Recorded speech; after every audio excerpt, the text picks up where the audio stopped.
again, half a day and hecky, and you will not guess the reason why we're late today. No, it wasn't the mic. It was partially the mic, but also Dolly Parton and Pitbull released a song called Powerful Women. It was a bop. Alright, wait 2 days for the lost, 10 for the wounded, 20 for the ill and mad, then it's time to grieve.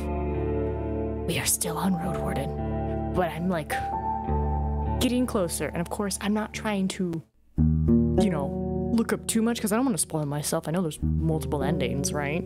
So I'm just like, okay, I just need an idea of what to do. So I'm like, all right, next thing we're doing is gonna go cure the plague. I imagine somebody there, maybe, has a boat or knows how to get to the island at least. Other than that, that's as far as I got. And to visit the forage grounds. That was like the only other thing I saw. They're like, go here. And I was like, okay. All right, let's go to Pagos. Without a word, he walks through the metal door and leaves you alone for a few minutes. Once he returns, he holds a red staff and a linen bag, which he gives to you. I'm old. You'll carry it, he states matter-of-factly. He's changed into similar pants and a tunic, but their greens, blues, and reds are lively. Sure, because I notice I lean. You don't see any stitches or patches. Still, he looks like an old commandment, not a priest. As you lead Russell down the path, there isn't much of an opportunity to speak with the old druid. He looks around, observes plants in the sky, but hardly ever, glances towards you, and never for long enough to have a chance to read his lips. He's just, focused on the task. I follow him north. The locals drop their tools and head to the road, observing your approach anxiously and bowing to the elder. The commotion spreads to the other side of the wall as the villagers call their friends and families to gather around. Behind the open gates, you're welcomed by a tunnel of onlookers. Oh, this is gonna be so awkward. The druid raises his hand and waves to no one in particular. He moves forward silently, not interested in what he sees. Once you get to the fruit-bearing trees, you turn right. Crossing the bridge is not easy for an old man, but he doesn't ask anyone to hold him, instead putting his weight on the staff and taking slow steps forward. I hear Russell crying. He's been fed, he's been played with, he's been given treats, he's been given wet food. He's good. He's alright. Russell, come here, baby! Silly man. I don't know why he started this. I blame going to the office. I think that's it. I think me going to the office last week just messed up his sleep schedule, and now he's like, oh, you're gonna leave. And it's like, no, I'm not. Just on Wednesday and Thursdays. The welcoming committee awaits you on the islet. The druids are gathered on one side, while a group of elders are on the other. Isis stands in your way right before the second bridge. When you reach her, there's a long silence. I let them play out their games. Yeah, what we do is unrelated to you. The mayor's eyes are filled with anger, yet her tone remains calm. We do nae wish to bother any of you. Quite the opposite, Roadwarden. 'Tis a great day for our village. The forest speaker has visited us again after so many years. I hope the news you're bringing are delightful. She raises her head and chillingly titters. There's no trace of her city accent. Hi, baby, come here. The elder's tone is both firm and polite. I have nae more words for any of you. If there had been another path I could take, I would. He looks around slowly, observing the nearby faces. I'm glad to see you in good health. This place does nae need me, and thanks to Levanis, I can reach the people in great misfortune. He puts his free hand on your shoulder. Oh, please don't tell them that I took their seed. Elpis steps forward with fingers clenched around her staff. Beholder has been awoken. Our people have the right to its seed. You're robbing us of a fruit for which we've been waiting since spring. Her cadence is indistinguishable from your companions, and you notice their staffs have an identical length. I'm not going to intervene. I'm going to let the great forest speaker do this. The elders responds without looking in her direction. To think you would dare to claim our holy totem as your belonging. Your soul is marked with corruption. As he points at her with his staff, his hand is shaking. 'Twas the Roadwarden who awoke the swamp spirit through true sacrifices, something that your soft beds and colorful clothing have made you forget about. The man sounds like a disappointed teacher, and you realize he has heard the druidess voice without looking at her lips. You believe who deserve the seed do nae understand who you are, how lost you are. He moves his staff around, pointing at various faces. He wants to move forward, but the mayor puts hands on her sides. In her eyes, you see an unfamiliar glimpse of fear. You've already eaten the seed once, O speaker. Do nae make us use force. He knows what he's doing. There's no need for violence. Don't push us into it. Ooh, save, just in case I mess up. Right? I'm like, he knows what he's doing. He knows these people. He can be like, bah, bah, bah, bah. Let's see. A good minute passes by before the elder speaks again. My wife welcomed you to this world, Vias. I myself voted to use the seed to heal your weak bones. I believe, nay, believe you have fallen so far. Our journey illuminates, nay, doubt. You're but a brigand. Only you can hear his sigh. Enough of this. Be gone. He doesn't wait any longer. He steps forward and the mayor gets out of your way, observing the two of you with fear and fury. You cross the bridge, then open the gate. The man returns to silence, but his back is bowed, shoulders drooping. Oh, poor guy. Let me just check something real quick. I'm not checking on my own chat thing. Okay, good. Just making sure the make it super safe is off, so that way regular people can say hello. Also, if you're listening, there is a Fall Guys drop happening right now. Yay! The man stops near the clearing and leans on his staff, contemplating the clearing silently. When I was but a brat, nay, a bough was trimmed without a greater purpose, nay, only for humans, both for the trees and land. Pinching the spirits was a misdeed. He turns to you, observing your lips. I've heard tales of great sages from before the days of the emperors who restored such lands with a single spell, brought them back to life, helped us find forgiveness, the right path. Where are the sages now? Those are just stories. He glances at the dead trees, made up by those who dream of salvation. But do they know what they need to be saved from? Who think there's a balm that will cure a soul, the fate itself? He resumes his walk. I follow him. I should probably eat. I have almost no food in my belly. Can I eat right now? No, damn it. Didn't think of that. The hills are bright and colorful. The tall grasses and flowers dance with the wind, unaware of the countless grasshoppers, butterflies, and mice that romp and prey among them. Dark green birds are circling above the walls and cliffs, arguing in tones unknown to humans. With every breath you take in the summer, in its dusk, the dying ground and the promise of rainfalls, as well as the pinching smoke coming from the funeral pyre set in the center of the village, cutting the horizon like a column weaved from shadows. As time goes on, the old man's walking pace slows down, observing the lands around you with great interest. His keen eyes stop on trees, bushes, and flowers, though it's the crops on the plateau that make him stop for a bit. After a minute or two, he speaks. The plants want to fall. They need nigh more than 2 rains. The farmers need to come out right after dawn. He doesn't look at your lips, but just turns around and approaches the second ascent, once again slowing down to climb it without your help. Alright, Russell, you chill here at the fence. The man awaits at the gate and reaches out to you. You give him the bag that he gave you back at his shelter. You do, nay, have to stay away, but it will nay be pleasant, he sighs. I'll come out soon, and we'll leave this place right away. The village may be cured, but that does not mean the plague is cleansed. We can still be infected. He raises his red staff and uses it to knock on the gate. You don't wait long for the dark-eyed woman to open the peephole. This time, there are not that many people around her. Let me in, says the druid. The peephole closes right away. After a few loud minutes of moving the wooden bars, the gate opens slightly. You have a couple of moments to look around. The few buildings you notice are unlike anything you've seen in this province, made of materials that resemble the rock faces seen on this very hill, with tiled roofs and stone walls. The gate closes gently. I'm going to stay near the gate. No, I might get sick. I'm going to walk away to have a better look. You return to your mount and put a hand on its side. It blows air from its nose, noticing your attention, but it's way too focused on chewing to raise its head. The only sounds come from the grass, insects, birds. Suddenly, you notice a beam of green light coming from the village, as well as a strong gust of wind that ends in a complete silence. The druid staggers out through the gate, exhausted. I'm gonna save, and I'm gonna walk to him. When he sees your steps, he gestures for you to stop, with a weak smile hidden in the corners of his eyes. He kneels and leans forward, breathing heavily. He opens his bag, pulling out the weird fruit that you gave him. With shaking hands, he detaches the first slice of its skin, but before you take a good look at it, it turns into a gray powder and slips through the man's fingers. The rest of the fruit follows its examples, covering the soil with an ash-like dust. The thing that remains resembles yet another fruit, or a cherry-sized seed, levitating in the middle of a floral ribcage. The man observes it for a few breaths, then reaches for it with 2 fingers, squishing it softly, and puts it into his mouth. During the next few minutes, he gets up, grins at you, dusts off his knees, and takes a few steps forward, which turn into a dance like skipping. He then descends from the hill without a word. You hear the joyful calls of the villagers, their hysterical laughter, and names screamed at the sky. I'm gonna cry. Welcoming those who've awoken after a long dream. I'm gonna follow the druid. For the first hour, the elder swings his staff around, like a conjurer in the marketplace, and hums to himself like a drunkard. His walking pace remains stable.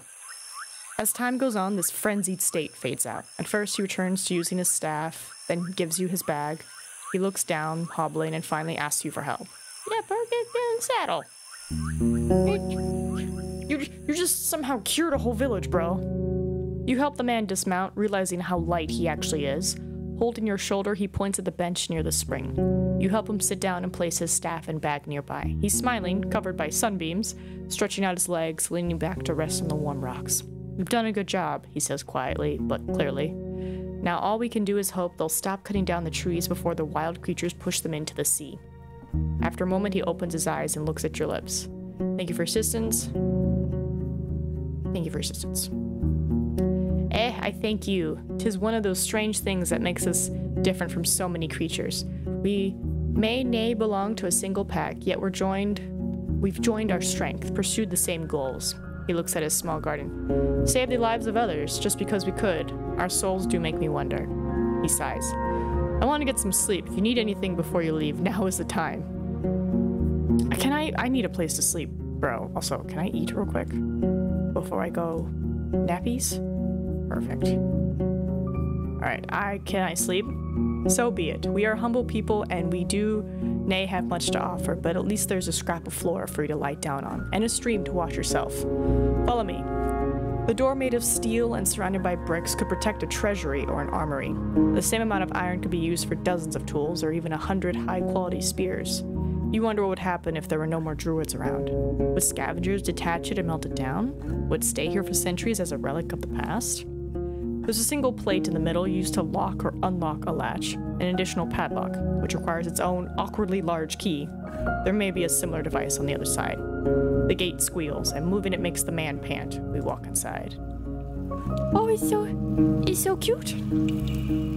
The cave is astute, lit only by several candles. The corridor leading deeper underground is flooded, the air is humid, but free of mold and putridity. Putridity?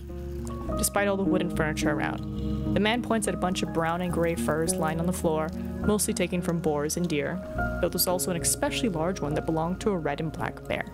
Feel free to pile them up. They should make for a soft bed. Just be sure to spread them around when you wake up.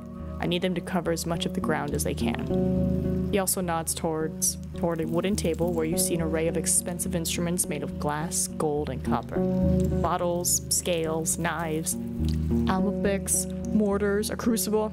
And if you do know much about alchemy, stay away. 'Tis expensive, a keepsake. If I find a single scratch on it, you will nay be welcome here anymore. Check on the lady. She's more touched by time than the man. Her eyes are wide open and observe you with something between fear and curiosity. But when you make eye contact with her, she starts to murmur nervously and covers her head with a blanket. The man also notices her movement, strokes his beard when he sees you looking at her. That's my wife, and the best thing you can do is to ignore her. Her soul is shattered, her shell is weak. She no longer speaks. She was the owner of this table.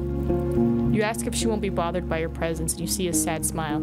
She'll forget about you soon after she looks away. But she's dangerous in a way. If you keep your distance, she will nay approach you. But when she's stressed, her powers take control over her, protecting a mad magic user. It's difficult, traveler. I won't bother her. He nods and moves towards the door. And you have my thanks. I will nay use the padlock. You can leave whenever you want. Your mount will be safe, you can be sure of it. He leaves without another word.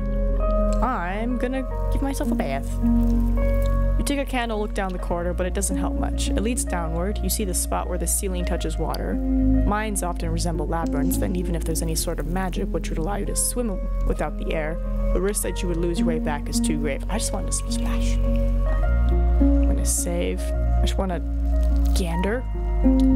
Tables filled with tools that you just barely recognize, but you have no idea how to use them. The instruments, some of which are needlessly colorful, are fairly clean. I go outside.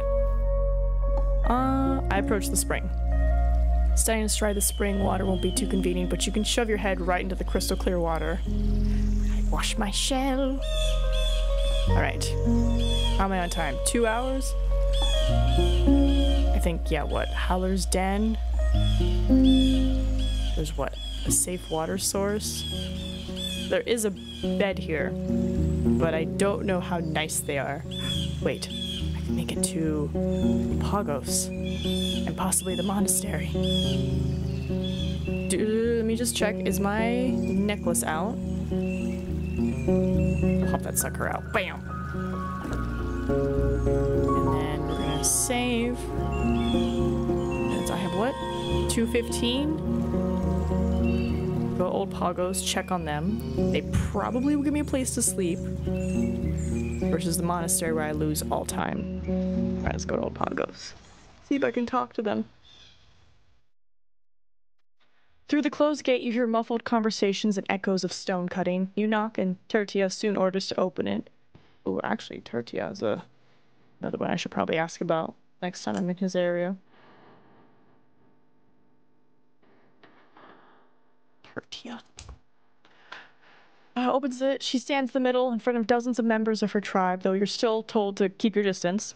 The signs of illness are carved in the exhausted faces of the elders and the children, but this is not the day of sadness. You're greeted with triumphant shouts and applause. Tertia turns out to be tall and skinny, holding a spear that would be too long for most, but suits her size. While her tribe's folks are wearing tunics and robes made of ibex fur or hemp, she has put on an impressive breastplate made of animal shell. She has short, dark hair, and while her skin is dark brown, you can tell there are others in her village who carry the blood of the Southerners.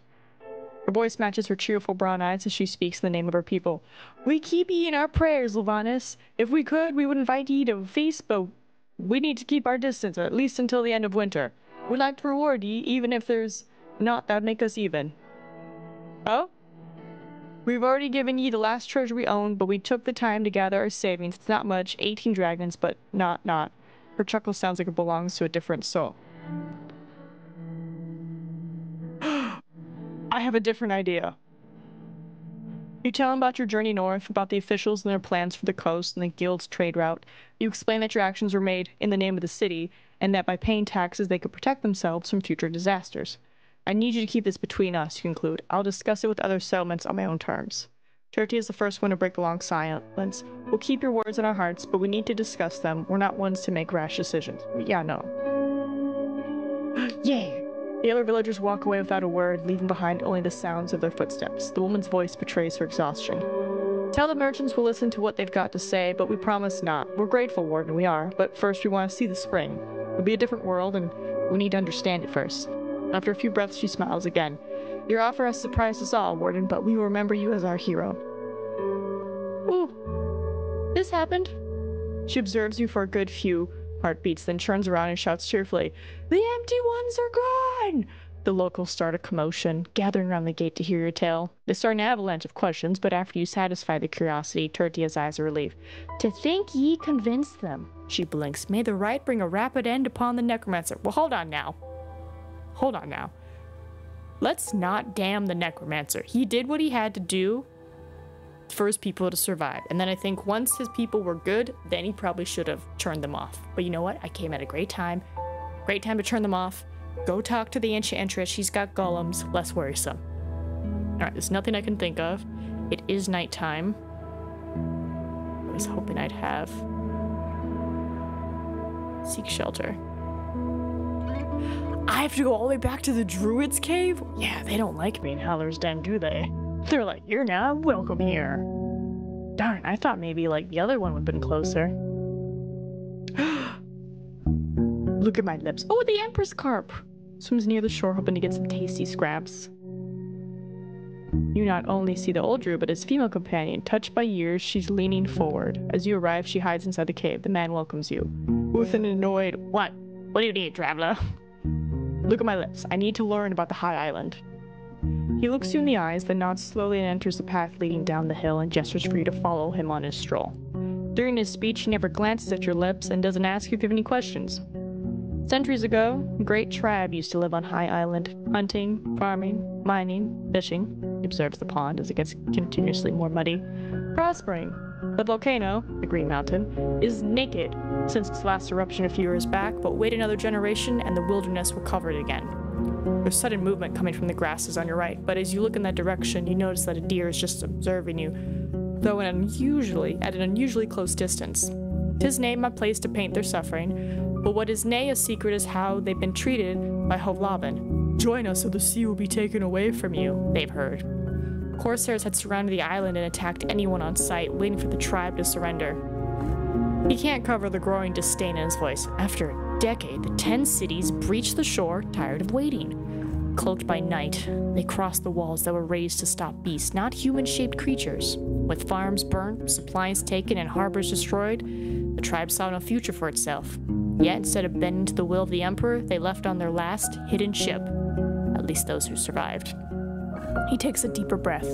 The city folk resettled the island, but had no knowledge of it or of its weird seasons. Beasts and eruptions crushed them as they had crushed the previous dwellers. There was nay a single soul that would gain from all this suffering. Okay, right. The man observes the bloody remains of a rabbit lying at the side of the road, and after maybe a minute, nods for you to follow him back to his garden. To land there, you have to reach the island soon after dusk, when the sea rises. Only then can you reach the cave hidden behind one of the waterfalls. I do nay know which waterfall it is. He observes you, making sure you're listening. And you'll do better by speaking with the tribe of the Green Mountains before you attempt it. 'Tis their land, and you ought to nay trespass. Of course. Yes, finally! Gather a crew! We're gonna gather a crew! I need to write down. Gather a crew. Let's freaking go. I think I need, what, 4 people? According to what you've learned, you can only reach High Island by a boat, leaving the coast during the day and landing at nighttime during high tide. A chance that you're gonna find him there on your own is slim. So I need a boat and maybe a few friends or mercenaries. Okay. Victory. Victory screech! Alright, so let's see. Gather a crew, just so I'm not running around trying to figure out who I can pick up, right? Just let me know who I can, and I will probably try to remember on my own if I have them or not. Like, what's his name? Quintus? Pyros? I think is, like, waiting at the thing for me. Alright. What? To recruit Rikidia, you'd have to tell her that you'll cover for her, either permanently for a time, or to lie to her that you've got her back. Address her by name. Have spent and your appearance. Hallersdale crew, if you're allied, I'm not allied with them. Or if you sold the seed to her for a favor. Nope. Okay. But hold on.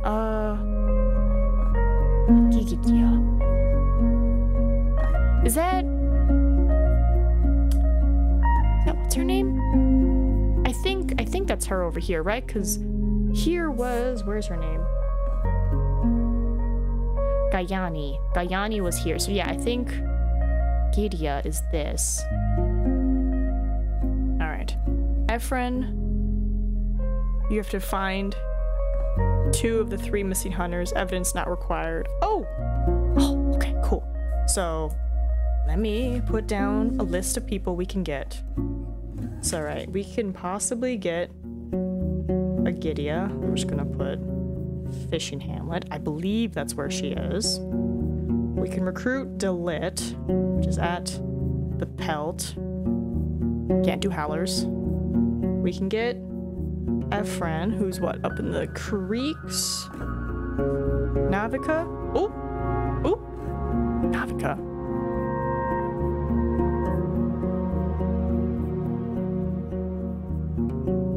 Okay. Okay. Well, apparently in order to get Navica, I have to ask about High Island after obtaining enough friendship, because then she'll tell me Navica's been there, which I'm sure she did, but I guess we'll have to stop by there again. So just asked Foggy about High Island. Navica is in Gale Rocks. I don't know how many people I can recruit, but you know, doesn't hurt.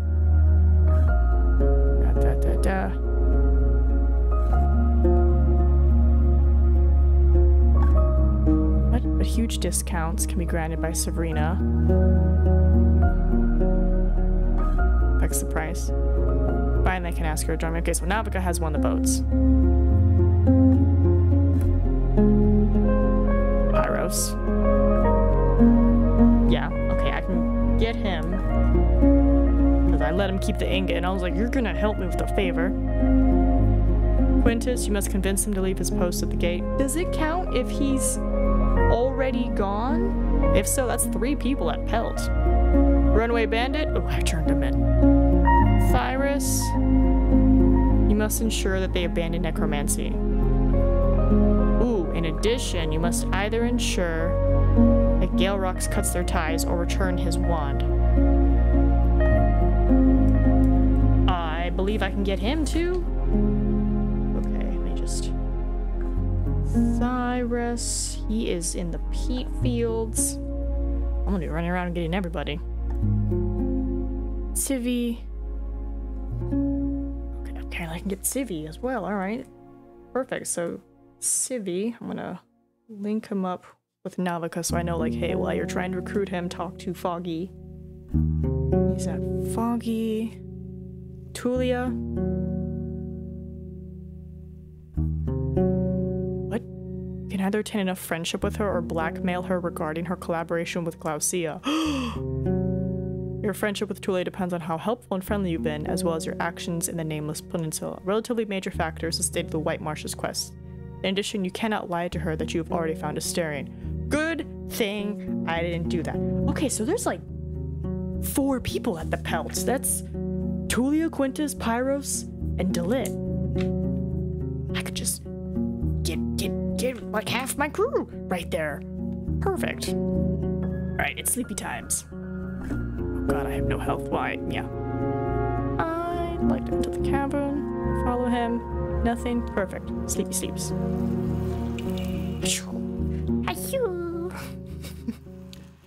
Dun dun dun.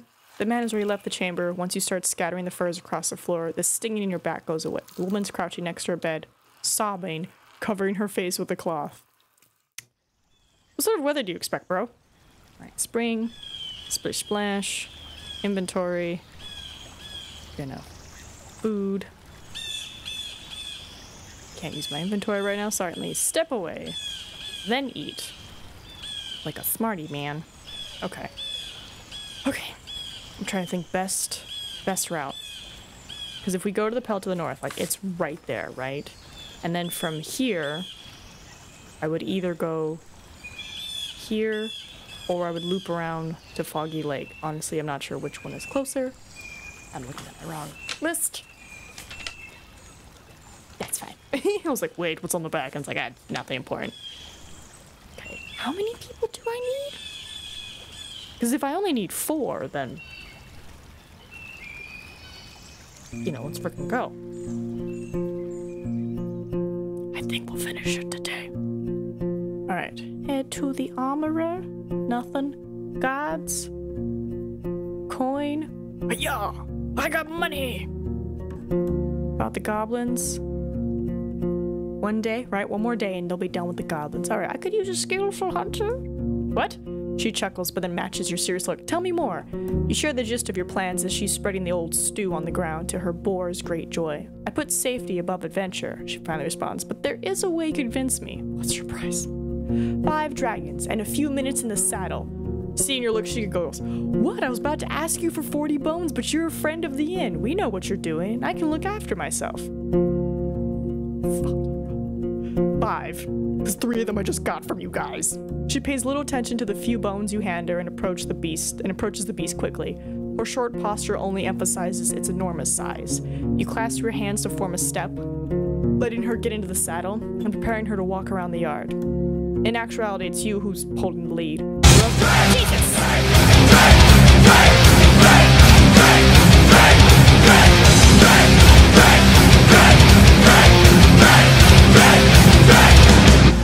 Oh my god. Hi, Luna. Heck Ian. Scared the fudge out of me. Wait. I've been waiting for you to come in. Look at it. Isn't he wonderful? Literally, as soon as you sent that to me, I looked at my roomie and I was like, we need to go get chicky nuggies. And he was like, why? And I'm like, no reason. And he's like, why are we getting chicken nuggets? And I'm just like, just Yu-Gi-Oh! And Hello Kitty have a collab. Yeah, first try. First try. Yeah, and it was like, it was the one I wanted because I was like, I want the Blue Eyes White Dragon. It was great. But yeah, as soon as you sent that to me, I was like, Remy, we're having McDonald's today. It was great. But hi, I hope you're enjoying yourself. Hope you have a good time at sea. Alright, Russell. There you go. As the hunters gather on the walls, observing these events and drawing Delit's attention by calling her name and jokingly commenting on her transparent fear, their cheer makes you think of the market square. The worried but honest laughter of your companion is like a child's, for a few moments unbothered by the events of the outside world. Finally, you help the guard get down. She's sweating, but her smile is radiant as always. She spreads her arms. I embrace her. Her arms are strong. She smells of water from the local well, but also of mud. Before she steps away, she pats your back a few times. Nice. I have one person. Alright, Armorer said I'm good, so we're gonna go into the inn. Go to the innkeeper. You got any food? Let's freaking go. What does he have to sell? That's right, he has this fur thing. Yeah, I'm gonna buy food, because if I'm about to travel, I should have food. I wanted to ask him about Tertia. Right, Tertia. Have you seen her with a spear? She's a natural and still young. It's those eyes of a hunter that she's got. I know a bit about that. He blinks a few times. She was meant to enter the monastery as an armed monk, like the temple wardens of the United Church, but something happened. Who knows? Still as a stick her. Up her. Praying and scolding the sinners. He chuckles, but she's a kind gal. Maybe Ali had something against her. Ooh, yeah, actually, tell me about that one. I only know what I've heard. An important alchemist, but all the monks are the same. They think they're smarter than everyone else. In his youth, he used to be a thief of sorts, or maybe a bandit. Also, happy Tuesday. Happy Tuesday, Luna. You'll find him in the monastery or in old Pagos. Cool. Do you have anything? How much would you pay for that? Wow, really? 2 coins? Yeah. Alright. That's all. I'm gonna talk to Quintus. You're on duty. I bring good news from old Pagos. The plague is no more. What? He leans back. Say again? When you repeat, he tilts his head back and puts hands on his waist, bursting in laughter. His voice got stronger. Tell me all! He has little patience, constantly throwing more questions at you about the druid, his plan, your gifts for the magic tree. He's far from happy when he hears about the prolonged seclusion. I guess it's fair. I'll stay here for some more time. I don't want to mess stuff up. Like, I'm not as dumb as a bird. He smiles again. Thank you, Warden. Your soul carries duty like no other. So, about that favor. He squints his eyes. The bandages almost fall off his face. Pulling me back in, eh? Well, as long as it's not just the two of us, I'll prepare my stuff. Just tell me when you're ready. Oh my god, let's freaking go. Okay, so I got Delit. I got Quintus. Pyro? Hi, Roadster. Need anything? We're gonna go to the peninsula. Another boat? He snorts, rubbing his burnt face. I have no choice, do I? I'll prepare my ballista, but be sure I'm doing nothing else for you. We got pyros. Getting everybody. Take a look at the main hall, and then Tulia. She gives you a radiant smile. Doing all right? I tell her about the High Island. Want to join my expedition? She gives you a long look. I mostly forgot about Asterion, and I've had my share of beasts already. The officials would appreciate your report. Your help may save his life. You're missing out on a real adventure. We may find treasure or ancient ruins. You might save his life. She sighs and starts rubber temple. I guess. A long pause. Fine. I don't know if you're trustworthy, but you're capable, that's for sure. Count me in. Thanks, Tulia. Look at that. We got 4 people. Join me on my little quest. Alright, how many people do I need? Once I'm ready, I need to go to my boat in the early morning hours. From there, I'll gather my crew and we'll leave in the evening. I guess I should talk to Agiga and Navika last because of the boats. Here's the thing though, I think I might have to leave from Gale Rocks because Howler's Den wants nothing to do with me. Unless Agiga's fine with letting me sleep there. Hopefully. Okay. Once I'm ready, I need to go to my boat in the early morning hours. From there, I'll gather my crew and we'll leave in the evening. I also need to find a boat. I take from the giant statue. It may be easier for me to cross the island. Okay, thank you, giant statue. Let's see. Ooh. Quintus owes me a favor. Well, I recruited him. Pyrrhus owes me a favor. I recruited him. Gydia owes me a favor. Okay, so she's definitely going to get hired. So, Civi, Thyris, Navica, and Ephron we can talk to. They'll probably say no, but it's better than nothing, right? Alright, I go outside. There's nothing at the well. Alright. So let's see. There's Foggy Lake. There's Pete. Navica. Ephron. And Gydia. There's also still the monks I gotta stop by just to be like, hey, anything else?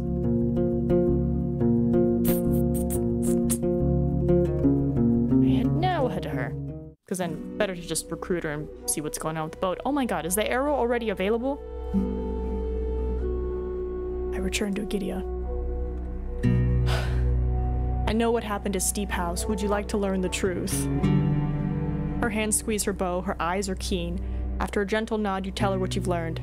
Tears well up in her eyes even before you finish, but she stares at you intensely, trying to catch a hint of a lie, something to grab on before she puts her trust in your tale. In the end, she scratches the sand with her foot, lowering her head. Then she covers her eyes. Shame on them. Shame on my Thias and for me, for I asked nay questions. Before you respond, she enters her hut for a minute, then returns with fresh water dripping from her face. While her eyes are red, she holds her bow with determination. 'Tis better to know the truth. I planned to return home one year, but now I do nay know. If I do, I will be heard. Damn, maybe I should have waited and been like, you should take over. I think he sailed there.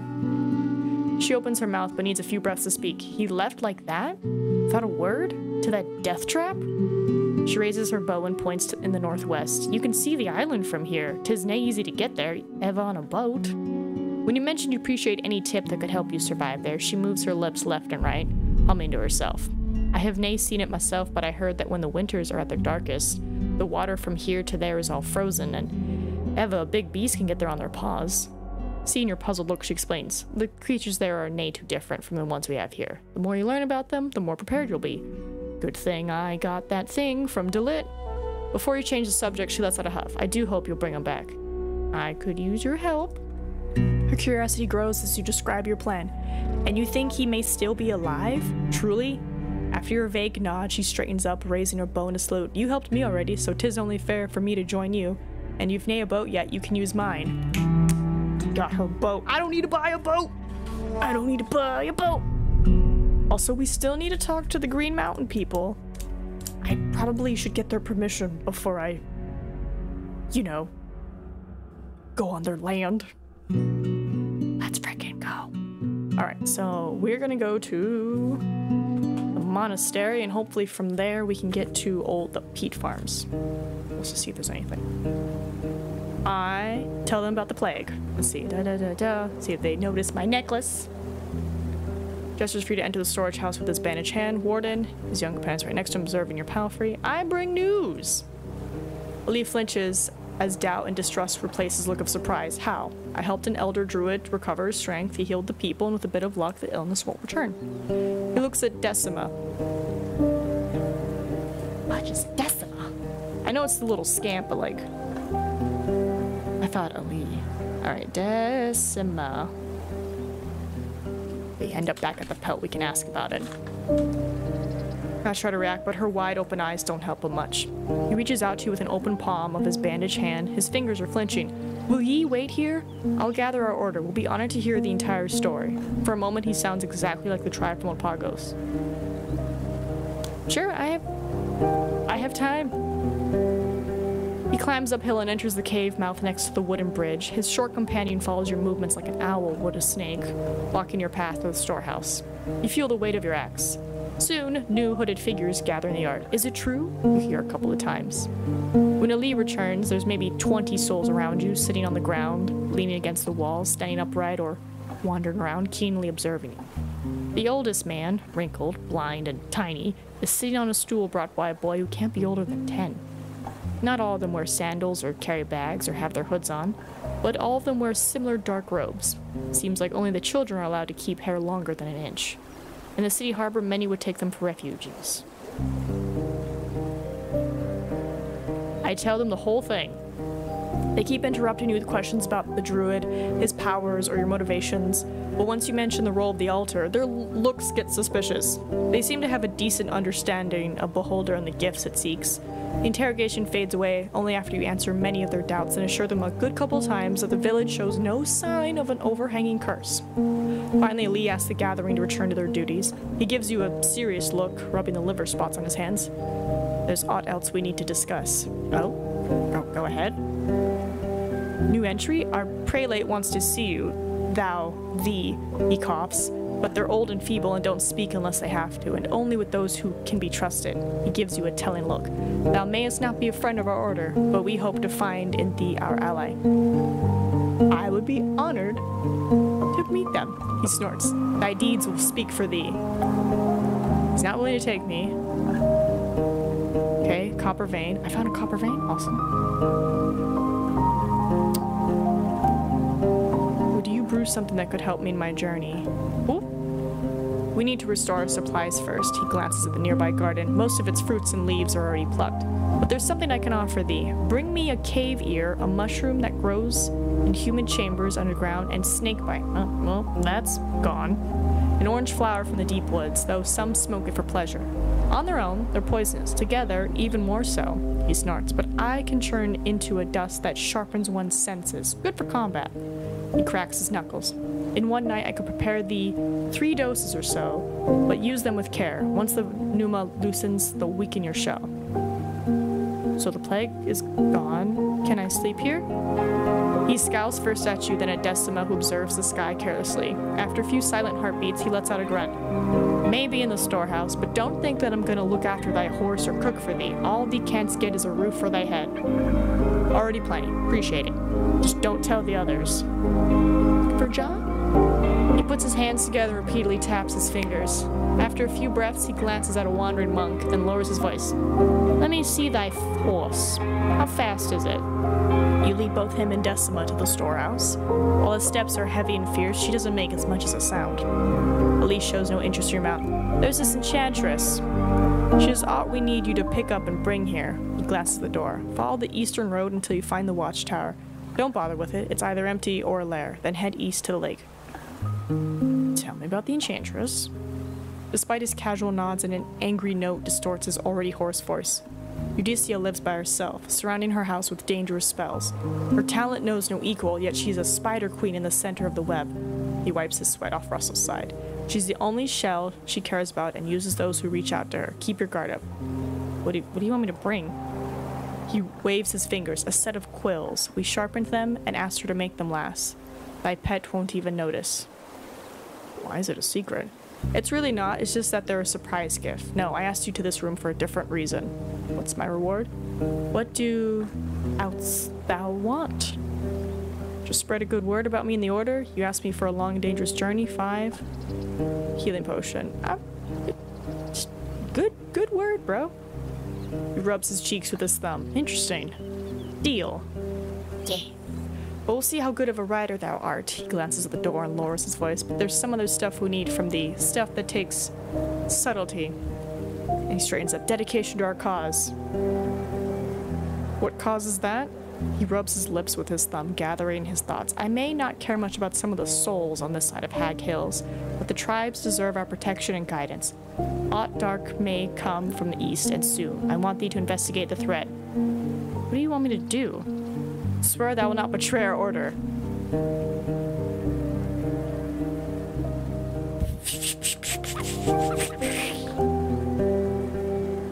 I'm not religious. And it sounds like he wants me to do something bad with Eudicia, because they don't like her. They're like, she's a witch, she's a pagan, an enchantress. And it's like, nah, dude, she's cool as hell. She's like, I make golems, and they help me do chores around the house. I won't betray you. Decima raises her chin and shoulders, and while she's still covered with shadows, you could swear her fingers are clenched around a dagger. Lee either doesn't notice it or chooses to ignore it. His smile reveals his yellow teeth. Once thou reachest the enchantress' house, thou will find golems made of stone. I've heard they're larger than a lumberjack. Could tear thy pet to pieces. He looks away, talking to himself. Can they be defeated?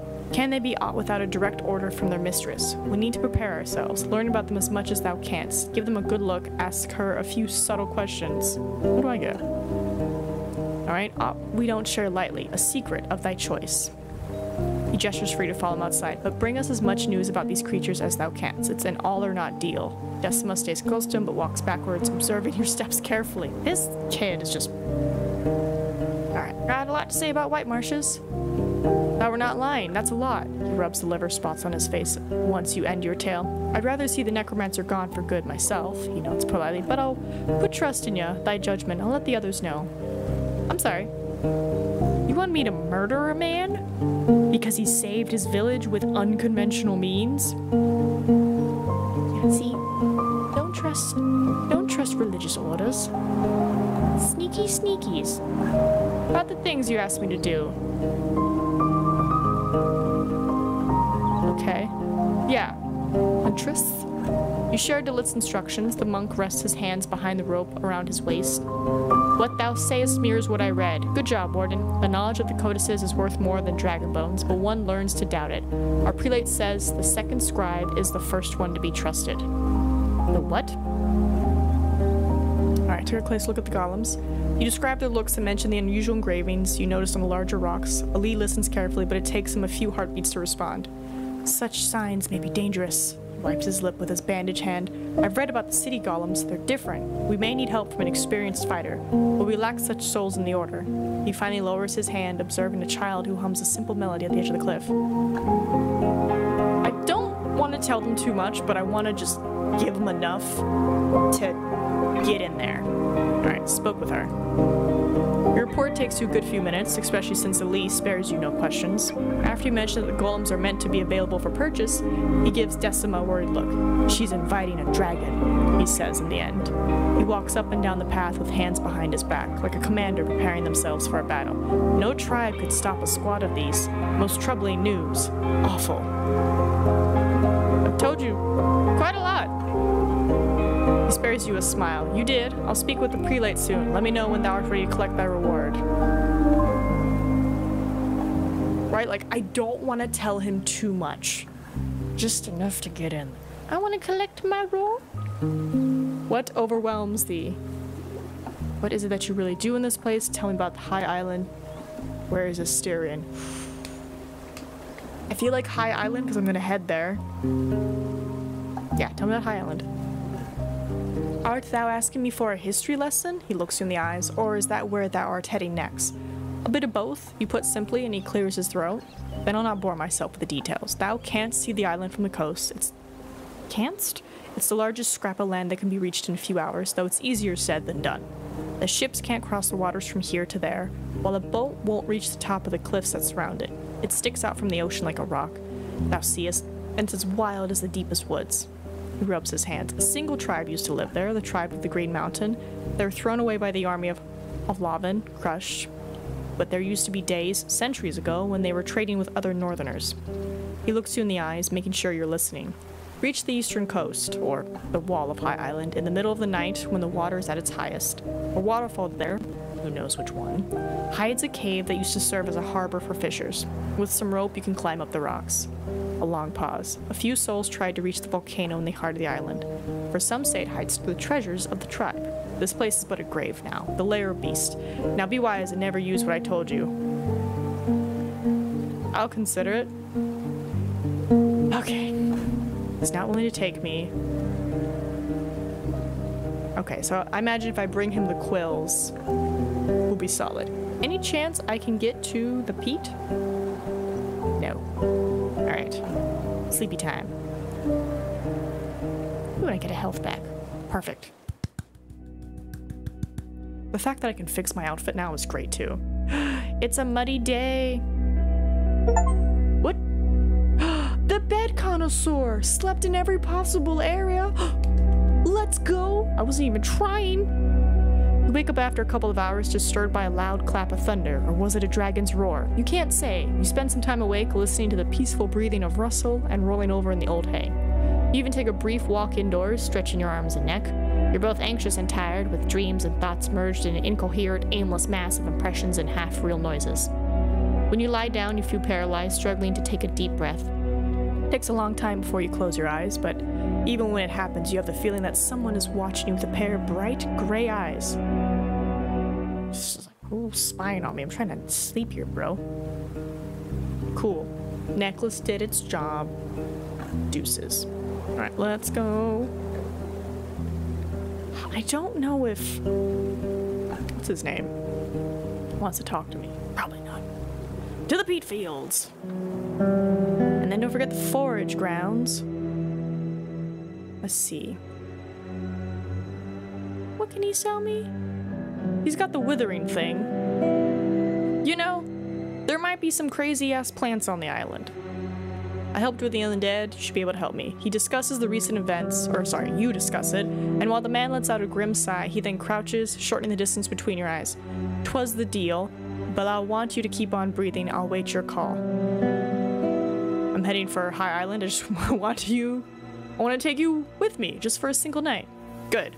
His amulets rattle. I hate having vague debts to pay. Come once you need me, and then we'll be done with this quickly. Let's freaking go. We got Thyris. I'm getting like the whole freaking crew. Alright, travel. 2 hours. Where is it? Where's the forage grounds? Forage grounds. Steep house. Riverside. Woodland edge. Okay, so that's the foraging grounds. Perfect. I gotta stop by her to get her thing anyway. How much time do we have? 7 hours. That's right. The road would be muddy. This is gonna take 2. This is a crossroad. Let's find out if I can make it. I approach Valnitz. I spoke with the innkeep from Pelt, and he has some news about your husband. He opens and closes his mouth repeatedly, observing you in silence. That idiot! He tries to stop his tears.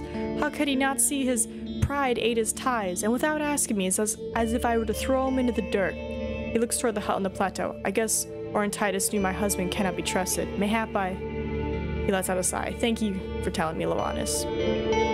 Some supplies I don't need? No, I need all these supplies. Cool. Finish that little side quest. Alright. Ooh, I can make it to the foraging grounds. I'm gonna do that real quick. Supposedly the copper vein is here, and now that we got the bird, it should be safe. The sky is filled with croaking. I follow the directions to the spot where the dead man was found. Bop, bop. You head behind the shallow pond in the far east and find the small ravine of sorts, though instead of water, it hides torn clothes, broken tools, and remains of a camp. There are no bones around. Whoever had found their end in this place surely turned into an undead years or decades ago. There's a broken rope hanging from a tree stump. The other part of the plan is already at the bottom of the ravine. Closer look. I should also probably save, just in case. You grab Russell's halter. Your mount observes the area nervously, not willing to graze on the sparse, dry grass. You pat its side. It won't take long, you say, knowing both that it doesn't understand you and that you can't be sure if the words are true. It lowers its head and starts to paw the ground. Not willing to repeat the mistake of the previous traveler, you tie your rope to a stone instead of any of the plants. Oh, is that what happened? He just kind of went, ah! Got it. You take only what's necessary and descend, leaning with your boots against the rock face. The sounds of wind and birds are muffled and echoed. You end up in a corridor of rocks. I approach his possessions. You find no blood, flesh, or bones, but the clues tell you all you need. Someone was betrayed by their own rope, now lying on the ground with a torn loop. They landed on their bag, in which you find a bunch of broken supply jars and scraps of linen, then tried to crawl away. You find nothing of value, not even a dragon bones. Maybe that's why the dead used to own such unreliable equipment.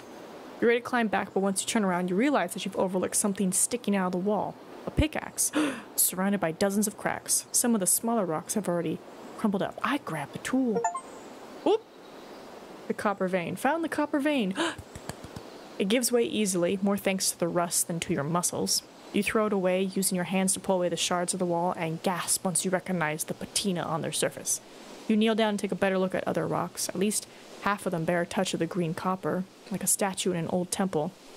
You come to your senses, pushing away the images of fortune and future idleness. A large group would have to set up a hamlet here to even inspect the vein. With workers, guards, wood, supplies, tools, all under the noses of the locals, squabbles over ore can turn violent pretty fast.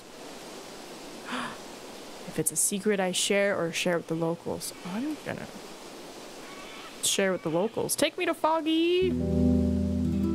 Right, she's got free food for me now, right? Or at least the first thing is free. I enter. I'd like my free meal, please. Arentitus agreed to abandon dark magic. He did. She waits for your nod, then bursts into laughter. Splendid! Tell me everything, love. Right when you start, she gestures for you to sit down at the table and uses her hand and spells to pour herself a cup of dense mead, while you get a mug of birch sap with honey. Oh, it sounds actually really good. She listens patiently, then leans away, scratching her chin with her wrist. When I was younger, we had it easier than you do now. Her wide grin carries more charm than playfulness. Before the war, there were all deals. Patrols, wardens, monks. Not many folks were eager to solve the issues with forests. We, adventurers, only asked for a target and the pay. No one asked us to judge human hearts. I don't envy you, she points at you with her cup, trying to hold both an axe and your wits, but I'm glad you did well with them both. Help me, Foggy. Help me, Obi-Wan. She rolls her eyes. Dear, dear, you're putting your fingers into the wrong stew. You're ready to change the topic, but she sighs loudly, then almost whispers, Ask Navika from Gelrox. Let's freaking go. Alright. Need to buy something. I have one meal left and can eat once a day for free. Solid. I don't really have anything I want to sell. Alright, tell me. She observes you with the patience of a statue, then sends the one-handed man outside with a nod. After a minute, she brings from the basement a simple package covered with wax, tied together with a couple of cords. She removes them in silence. The scent of honey fills the air. She raises a dark cloak, green like trees covered by shadows. The shapes of leaves are embroidered on the surface with a silver-like thread, from the hood to the very bottom. They are the size of your hand, spread sparsely, elegant. Each one is different. It's heavy, most likely rainproof, but the inner layer is downy, made from lamb's wool. Every scrap of this garment was touched by a master. There's magic in it. Foggy's voice is solemn. Keeps you warm at night, without a fireplace. Makes rocks feel like fur. Why did he sell it to you? He needed dragon bones. Was planning to travel somewhere. Needed coins for a boat. She folds the cloak and packs it again, tying the cords with her thoughts. I told him to look for it in Gale Rocks. You wait for her to go on, but she changes the topic. I wanted to sell it for 50 dragons, but if you're interested, we'll see. I won't ask for a fortune from a friend. Where was he heading? I told you everything I know, love. She holds the package with her elbow. Take it from here. Take it from here on your own. Oh, I need 15? That would be really nice to have. Okay, well, time for me to sleep. That's right, I sleep for free. Okay. So, we're gonna talk to Civi, then Ephron, because then Navika's all boat and whatnot. Shivers wake you up. Foggy's standing by the open door, letting the dense fog in. Same as before. Yeah, she's just like, shh, let the fog do its thing.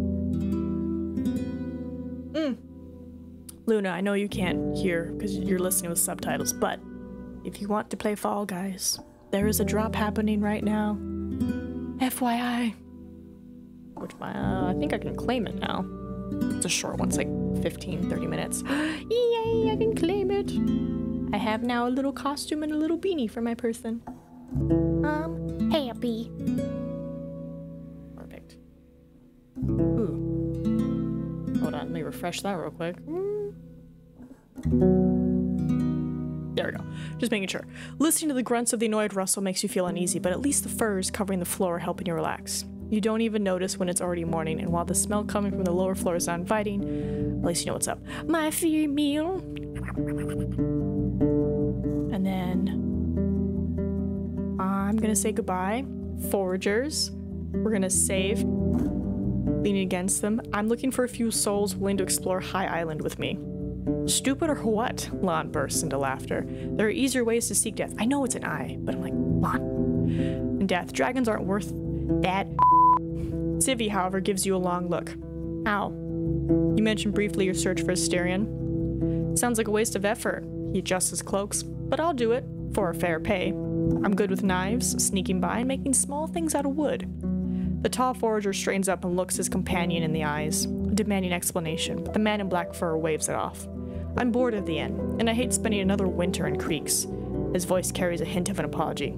Aye, we need no dragons here, but I take them south, behind hags. The distance between them grows with every breath. You did well during our hunt, so I assume you know what you're doing. 10 dragons. I won't work for less, ever. I'm good at sneaking, even better at stabbing things, and I move, well, climb, crawl.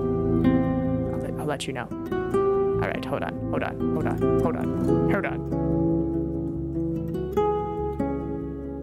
4? Show me 4, and I have 3. That's not enough. Maybe later. I'm gonna hold on to it. Maybe I can get money from the monks when I deliver the things. Everybody go. Okay. So let's see. Right, because Galewalks is Navica.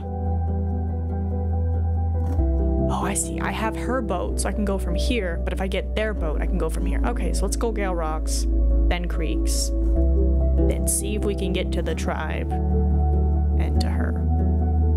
So let's talk to Navica.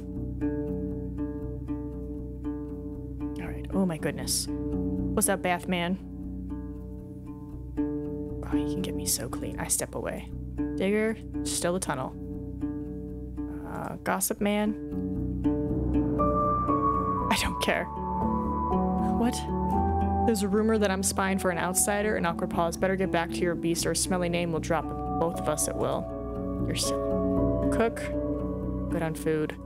Tailor. It's fine. Yes, head village woman. Alright, I've helped to cure the plague, but the seasons to come then will be grim for them. What do you mean, cure the plague? She keeps her voice low, but you speak in... You see the spark in her violet eyes betray her utter shock. She clears her throat and rests her elbows on the desk. Were they just getting cold? You try to tell her the entire story, and even though at first she stares at you from above her clasped fingers, she seems to get smaller and weaker each time you mention the old druid or the mysterious altar at the edge of the swamp. Finally, she stares at the wax tablet, defeated rather than joyful. May the rites bless the kindness of that pagan.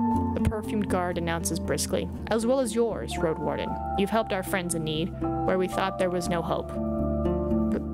Severina. Where there was no hope, Severina.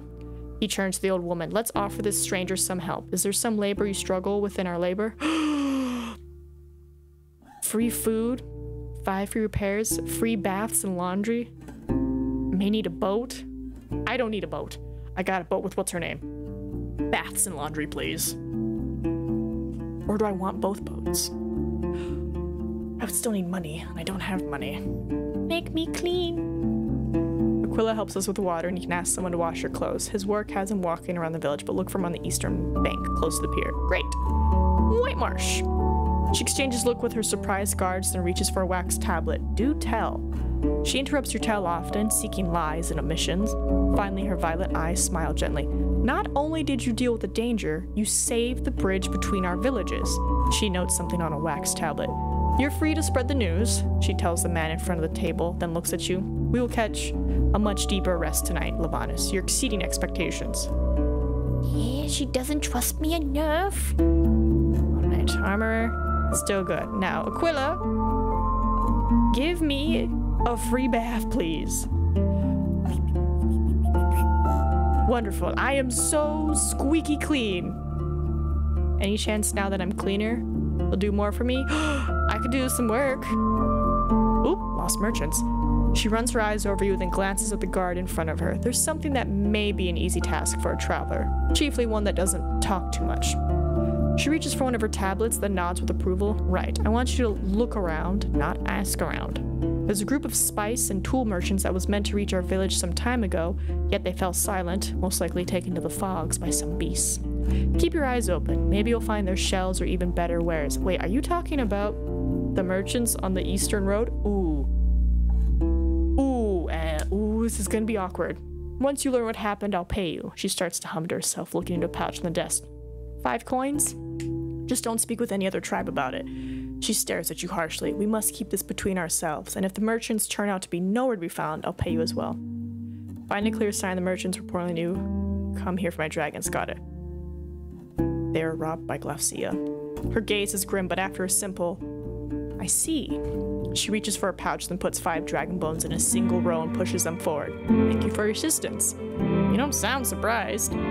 She looks at her granddaughter, who, without even noticing, has lowered her crossbow. I asked Glaucia about this very thing I did, Severina admits.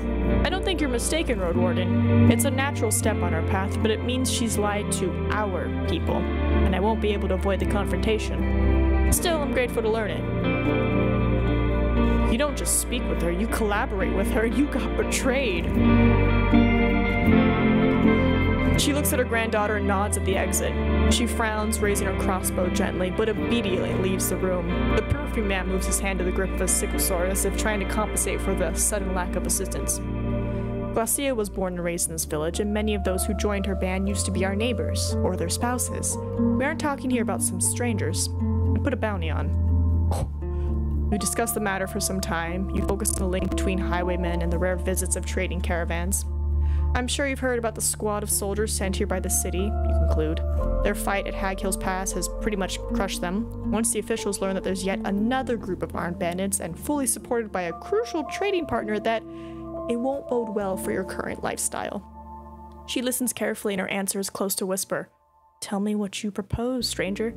It's time for your village to join forces with Havlana. If Glaucia is ready to put your lives in danger, you need to have soldiers at hand, someone ready to maintain the roads and keep the beasts and bandits away. The crossbow woman peeks inside, as if surprised there's been no bloodshed yet. Severina reacts to it with nothing more than a glance, staring at you like a statue from above her clasped fingers. Is it too late to admit I was sure this is where you've been leading me with all your talk? I'm ready to ask the council to listen to you. I am. She can't completely hide the pain in her voice. There's been more and more talk of such a treaty in recent years as our lives get harsher than they've been in many decades, and we even grow apart from our neighbors. She then notes something on her tablet and gives it to the guard, sharing a telling nod with him. But I ain't sure what's right, stranger, and the elders and head workers won't be so sure either. You'll only have one chance to convince us that we should push our family members and friends toward a cliff and instead obey some outsiders from the city. I don't envy you such a task. Seeing the kind look of her grandmother, the young woman returns to her chair, but at least for now, lets her crossbow rest. Do I want to tell Glaucia? Be like, look, you messed up. Very well, I'll speak with you when I'm ready to face the council. The support of Karax. My patience runs short, it's outsider. Severina gestures for you. That's it, fine, farewell, goodbye. I'm gonna see if I can pop back in. Nope. I just wanted to try. Alright. Navica. She glances at you, then turns her head away and pays attention to the log. You've been to High Island. She looks at you with a mixture of shock and hatred. And what do you want to do about it? Make others turn against me, Roadwarden? My village will stand by my side. Don't worry, I'm not trying to use this against you. I just seek information. She looks at you in silence. Are you serious? Seeing your nod, she sighs with relief. Yep, a few city folk paid me to take them there, just as the war started. It was more than half my age ago, right? I thought coins would save us from barbarians. Stupid. I landed at the edge of the island, waited for them until dawn. They were meant to look for something at the bottom of the volcano. Barth! Barth has 2 just gifted 5 subs. Barth, thank you for the gifted subs. It's too nice of you. We're doing good. I'm currently gathering my crew. I got 1, 2, 3, 4, 5, 6. I got 6 people, and I just need money to get 7. But how are you doing today, Hekian? They didn't come back, so I came back all alone. Dawn? You repeat, and she gulps loudly, then clicks her tongue. Yep. We can't get to High Island in sunlight. The tides are too low to reach the cave. You know about the cave behind the closer waterfall? Useful information, thank you. She doesn't wait for your answer, growling as she tries to recollect her memories. I ain't seen what's inside. Did my best to stay quiet. I need a boat, and it needs to be during nighttime. Yep, or you could just not do all that and stay on the land. She spares you a weak smile. Can she make me a boat?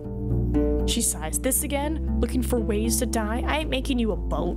Her tone mocks the very thought. It would take us seasons of work. It would, if not a year or more. Tell you what, I fixed one old piece of driftwood some time back. It stays afloat, merely takes a lot of muscle to push forward, for it has only the paddles. It's now wasting itself under the rains. What's the price? Yeah, she wants to. How about I rent it? How about you stop wasting the air? I wouldn't lend you a boat for fishing, and even so less so for traveling to a forbidden island. The rocks of the coast are like deep. All right, it's fine. Cool. How much money do we have? We have 8. So I could sell my troll pea. I could sell my troll pea and get Sevi recruited. Let me not sell it yet. Let me go to Ephron, and maybe something there will give me money. Or maybe somebody will buy something worth more. Let's see. Shallow Creek? Nothing. Old Hava? I was asking about the merchants. Our hunters push away the beast, but it's not safe enough for us to keep roaming from here to there on a whim. But you're right, Roadwarden. I'm just a farmer with a past. During the pause that follows, a cold gust of wind ruffles your cloak. It's Foggy who speaks with travelers and merchants, knows how to price wares and labor. We need both her place and her experience, but you know how those roads are. When we need to resupply, we send a whole expedition with a cart, not a lonely peddler. She just has that. It's fine, farewell. Let's talk to Ela. Let's talk about the patrols you want to pay me for. The north will be safer. There's no more undead. He stops his works and looks at you in silence, waiting for you to carry on. I can't say I was all that familiar with any of this, he says once you're done with your tale, but I'm happy you managed to avoid violence. You truly are, Roadwarden friend. Also, the plague is gone. Aaron's grin is soon followed by his raised voice. And you're serious, everyone? He addresses other people working near the square. Tell the others, the plague is gone. We're safe. After his eyes return to you, he clears his throat and turns away again. Old Pagos is safe.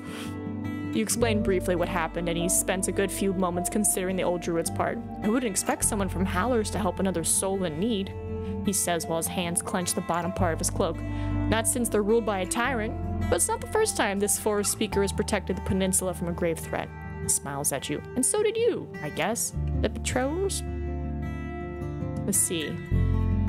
What's the matter, friend? I know from Old Hava that your tribe needs your contact more than needs your coin. 2 dragons for a day isn't enough. He thinks about your words for a few moments before he surrenders. So be it is. 3 it is. Oh, you'll pay me 3 now? Nice. Effort. I need your help on High Island. Oh, what? What am I, a fish? He emphasizes his question by grabbing his jaw. I'm gonna kill you if you let me drown. Saltwater tastes like pee. Before you ask him how much does he know about the taste of piss, he raises his voice proudly. You had my word and I'll be ready to answer your call, friend. Let's frickin' go. We got Ephron. Get you over here. You're my buddy. Alright, so I just need a paid civvy. Navica I've already talked to and asked about at Rock Gales. I think Civvy's just the last one. Nice. I walk away. Alright, let's see. 7.5 hours. I can go here and sell. And then I think I can make it to the tribe. Then I should be able to get to her, cut through this, say what's up to her, and be like, you're going down! Stop by the monastery, and then I think we should be good. So let's go hire my boy. Before you cross the bridge, you're told to wait by Ela. There's one more thing, friend. Ever since we said farewell to our hunting friends and siblings, the tribe of Creek sees we're lacking fresh blood, and that we got too cocky with these woods and roads. If you think this is a good place for you, his dramatic pause is betrayed by the shaking lips of his concealed smile. You could stay with us for however long you'd like. Oh, we already voted on it, and to be honest, you're quite popular. His laughter is so honest you can't help but feel the warmth in your stomach. They want me to live with them. That sounds... I'd love that, friend, but I need to finish a few things. I don't know what to say. I need some time to think. I'm honored and grateful, but I have to refuse. You misconstruct my motivations to help you, Ela. I have an exciting life ahead of me, and I'm not going to get tied to a little hamlet like yours. Wait! Elaborate! Tell me more! You've seen our days, and there isn't much to explain. He pats his stomach. While you have all your limbs and a clear head, you escort your neighbors on their hunts and merchants on their trips to other villages.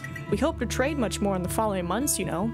He adjusts his shoulder cloak and takes a deep breath. Hi, Nina, you wondrous cutie of adorable wholesomeness kindness, Louis? Oh, but thank you. Ekian, I'm glad you liked the Sonic puzzle ball. Because I was like, you know, looking for gifts for Rumi, and then I was like, oh, Sonic the Hedgehog in ball form. We'll keep you fed and clothed, and you'll never have a lonely day again in your life. You'll feast with us not as a traveler, but as one of us. And a few tales make me think you can find a companion here. If you have some patience for it. He gives you a humble smile. Whatever spirit you may pray toward, you'll have your space to do so. You'll witness the grand growth of your home, farms, art, visitors. Trust us, Lavanis. He looks around and you notice many more faces observing you. As we are ready to trust you. Oh. Oh. That sounds, I love that, but I need to finish. I don't know what to say. I'm honored. I'm not refusing. You do realize I'm not always going to be young, and having me patrolling the roads will sooner or later result in me losing a hand or leg, if not my head. What then? Save real quick, just in case. You've seen our elders, friend. They are cared for. Our lives are rough, but full. No matter if I am to see only a few more years or a few more generations, I know my eyes will be grateful. His white teeth are almost shining. Can you say the same about living in the city? I'd love that, but I gotta finish a few things first. He spreads his arms. Do so. The 10 cities may take a step back from your life, but it's not like we're hermits. Close this old chest of yours and come back. Just don't die before spring. Oh my god, I have a hope. He's standing a few feet away, not sure what to do. I'm gonna hug him. Wait, I have the thing on. He's not gonna die, is he? No, I hugged Delete and she was fine. Hug him. He smells of wood shavings and mud, but also cooked meat. You stay in a brief embrace, without a word. After a few breaths, he heads up the hill. Oh my god. I have a family! Let's freaking go! Alright, where was I going? I got distracted with family. That's right, I was heading to Foggy to buy Civvy. Or no.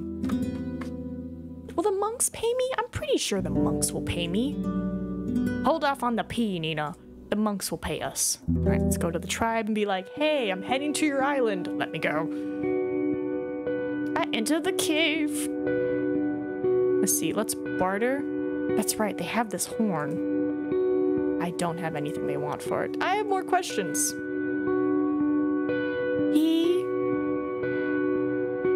Monks pay for the info about the golems? For the quills from Eudycia. Alright, so I don't have anything they want. I might have to go to this island without their permission. Right, 2:45. Can I make it to her place? Ah, no. Alright, time for sleepies. Oh, achoo. Song exists. Me, take my money now. Alright, so was not able to get them. Yeah, no, I need to give them something. I don't know what though. I already gave them beer. Do I need to give them more beer? Who knows? Let's go here. Pick up the quills. Alright, straight to the house. I was asked to deliver the writing quills to the monastery. Oh, you should know the plague is no more. You tell her about your deeds, but she stares in the distance without so much as a gesture and doesn't ask you a single question. It takes her a minute to form a few words, so there was no hope for them. But now it's there for others. Thank you. I was asked to deliver quills, but also real quick. Nope, she still just has that. And you're in luck, they're ready. She stands up with a sigh and moves to the cupboard, then grabs something from the shelf and turns back to you. Here. She opens a small leather case and pulls out the quills, a mix of translucent grays and whites. You step closer and reach out for them, but she keeps holding them. Why do ye aid the monks? They're a rather grim bunch, aren't they? Some nasty rumors are in the air. Her grasp is strong, her eyes meet yours briefly. Everyone has a story. It's better to get on people's good side. What do you mean by rumors? She releases the case with a frustrated grimace. What do you mean by what do you mean? She's pretty good at mimicking your accent. What is it that you haven't heard? The monastery brings sickness and nightmares? That the monks have the village in their bandit grasp? That the prelate crawls in the caves like a beast in a den? Her gaze softens when the two of you exchange looks. I'm just glad that they sent ye here. I'd be glad to teach my golems to speak if it would spare me the sight of nasty monastic robes. You glance at your own nasty robe, though she doesn't even notice it. Alright, thanks for the quills. And we're still good, so we are now going to cut through to talk to Lucia. Be like, your bandit days are over. To the bandits. Oops, sorry. Why are you saying oops, sorry? You're good. You hear angry shouts and grunts and find two brown-furred goblins in a brighter tunnel. Their hairless faces with small eyes and large mouths are now turned toward you. They're a few steps apart, aiming at each other with one long stick and one club. Between them is a pair of deer antlers. Grr! You get a bit closer, with your mount towering over the beast. They exchange looks, let out a gurgle, and crawl away, giving you hateful glances. After they start to flee, you jump on the ground and reach for your prize. I have deer antlers now. Hold on. Antlers. Useful resource used in all sorts of crafts, but since the deer-like creatures shed and grow new hair, they're less valuable than most trophies. Who knows? Maybe the people in the mountains like them. Thought you meant druids. Ah, no. All good, Barth. No worries. Alright, trots forward, keeping its eyes on the pond. When one of the logs breaks under the hooves, you let go of the reins and land on the rotten wood, while your palfrey squeals in either pain or surprise, falling on its side. Panically tries to get up, a broken leg. The fear whispers in your ear, it won't ever heal itself, and you're not going to find a mage in the middle of nowhere, especially not a horse healer. What? You sigh with relief. Russell walks in place, afraid and angry, but of healthy shell. Some of your belongings are spread around, but they're alright too. The beast violently swishes its tail as if to murder any fly on its way. It stamps with a hind leg, the sound of the crushed wood echoes through the water. It tosses its head, looks around, then snorts. Its ears are pinned back. Your time to look around, move slowly. Yes, smell the oil. You swing it in the air, but Russell tosses his head away, paying no attention to the scent. Everything's fine? It shakes its head and takes a steps towards you. I'm gonna pet it. Reach out with an open hand, but it tosses its head away. At least it didn't bite you. Slowly. Spares you a glance in another one, and then observes your movements. As you freeze with your hands raised, Russell makes a slight turn, trusting you won't attack it as it seeks threats behind it. Its ears are still pointing backwards, but are no longer pinned back. It's listening. Give him time. Look around. Close to panic attack. You move your hands, hoping to draw its attention. Okay, smell the oil. I'll lower its head. Keeps looking around, too afraid to pay you any attention. You consider grabbing the reins and forcing your palfrey to bow you, but it could ruin its trust. Pet the head. He's not having it. Give it time to look around. Panic attack. Oil. Not about it. Lower its head. Stay calm. Alright, you exaggerate each breath, straighten up, and put on a gentle smile. Russell fixes its eyes on you, makes a final snort, still ready to run away if you try to be a monster in disguise. Why is Russell so, like, not happy? Alright. Pet the head. Give it time to look around. Oil. Lower its head. You gesture for it to follow the movement of your hand, encouraging it with a warm voice. After you step closer, it flinches, doesn't move away. Oil? You open the flask and move it near the horse's nose. Russell takes a few deep breaths. Hundreds of flowers were used to fill this little vessel, but it was a good purchase. Shakes his head and just goes, "Nyeh." Give it time to look around. You step away, allowing Russell to get familiar with its surroundings. It then lowers its head, observing the hole that trapped its hoof. The heavy animal has made a hole, pressing the sodden wood in without really breaking the log. After a few minutes, your palfrey seems to be more curious than afraid. Oh my god, I thought he was about to, like, die. You reach out to it with an open hand. It stands still, allowing you to touch it above the nostrils, and steps closer. You rub its skin, still speaking to it. Speaking some nonsense, I get back in the saddle. Russell keeps its head low and ears are slightly pricked forward. The tail is loose. It flinches after you grab the saddle, so you give it time to take a deep breath. Soon you're ready to further. You pet his neck. My god, I thought he, like, broke his leg. I was like, maybe he did or something, but I guess that was, like, the main concern. All quiet. Gives you distrustful looks and holding their weapons. They tell you to move slowly and put your axe on the ground. I enter the hamlet. I'm gonna save real quick in case I mess up. Seems to be more polished. You still have the spices you took from the merchants? I need some to get on the... Yeah, do you still have the spices? This again? You're in luck. We sell our wares sparsely to make sure everyone needs them. She turns toward you and runs her eyes over you, then pats your arm with her strong hand. I'll give you a box with many different sacks for 26 coins. But he didn't agree to let your band move into Pelt, am I wrong? Oh, that old quarrel? She blinks a few times with her wounded eyelid moving noticeably slower. I offered him to join our forces some years back, but I almost forgot it. Seeing your surprised look, she scoffs and confidently moves forward, increasing the pace. In your place, I consider where you put your trust, stranger.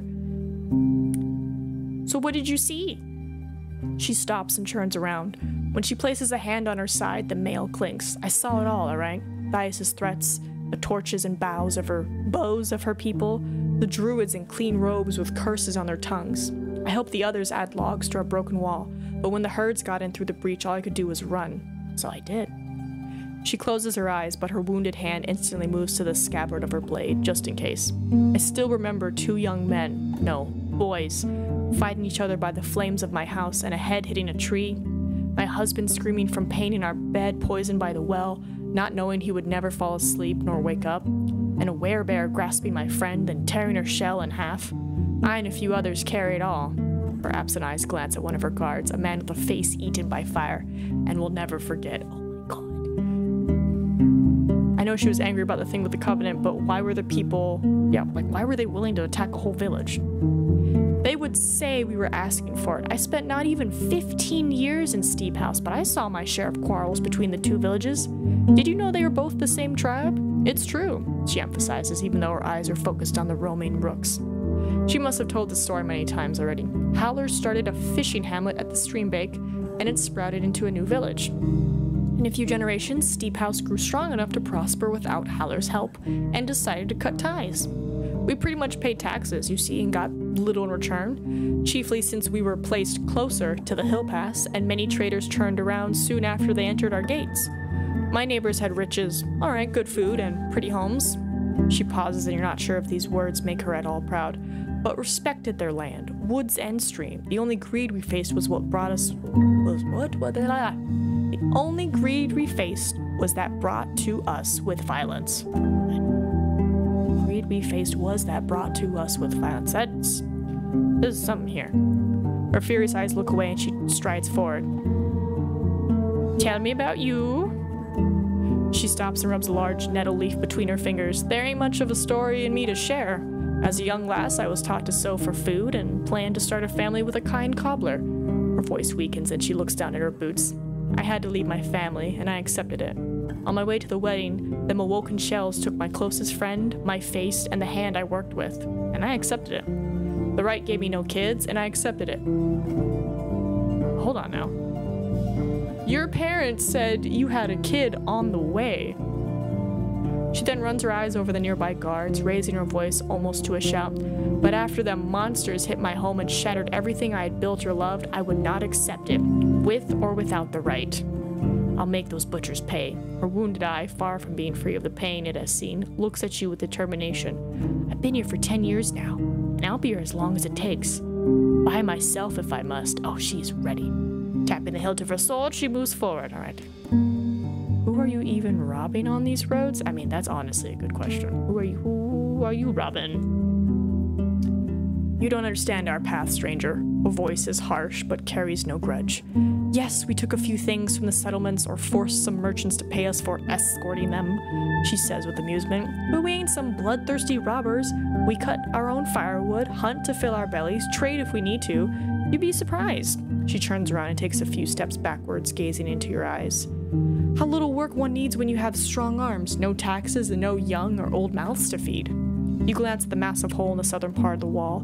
Her lips tighten and she turns away again. We won't stay in this place for much longer. Let's see. After spending a few days, you're lucky that the soldiers took care of the band dwelling in Hag Hills. She walks without a word for a good few heartbeats. 3 rooks are searching for food in the grass, ignoring her heavy steps and mail, yet toddling away once you approach them. I had different opinions on the range of their territory. She looks at our guards with pride. They had enough muscle to become a threat, but were careless and had no purpose, merely hunger. We were around long before them. They're gone, but we remain. Such is right's will for us. Before she resumes her stroll, she meets your eyes and nods slowly. Right, we were lucky. Say hi to Tulia from me. I'll see her soon. She responds to your frown with a smirk, then turns away. Let's talk about this. She looks at a man who's missing an eye. We've been marked in many ways, she starts carefully, and we're burnt our share of shells. Not all of us were here from the beginning, you see. After you ask her for any tips on how to survive on the road, she shrugs, then moves her hands behind her back. Still turned away from you. Not for a rider, I don't. When we move in a strong group, smaller monsters stay away, and you can't fight the packs numerous enough to attack us. Her pause is long enough that you consider changing the topic, but she then carries on. What you need to learn is that there ain't anything free in the woods. A lost bone, rotten apple, shiny pebble, a cave. Everything will be eaten or taken away, and if it's lying there all by itself, you better wonder why. Why don't you try to secure the roads? She kicks away a small rock, one of many you set upon. The roads are fine as they are.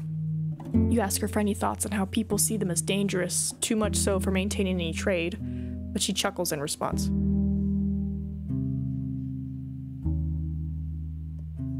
Sorry, I thought I heard somebody knocking on the door. Some in response? Where is she?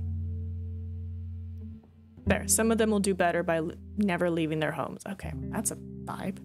Spices? 26. Did it go up? I thought it was 24. Alright. Anyway, I'm gonna let you know.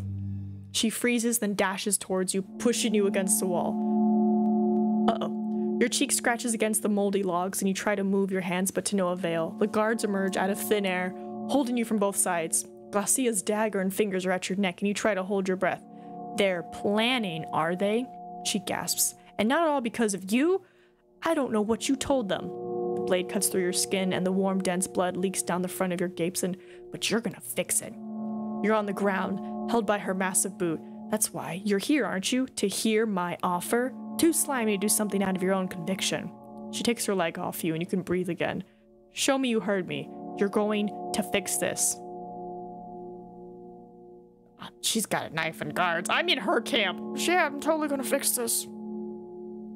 She answers your gesture with a brief smile. Then listen. Take part in this meeting. Say a thing or two. Merely don't be too convincing. Let them conclude it was a bad idea in the first place, but not that you wasted their time. The loud call of a rook makes her turn away from you, and it returns her stare with its beak parted in surprise.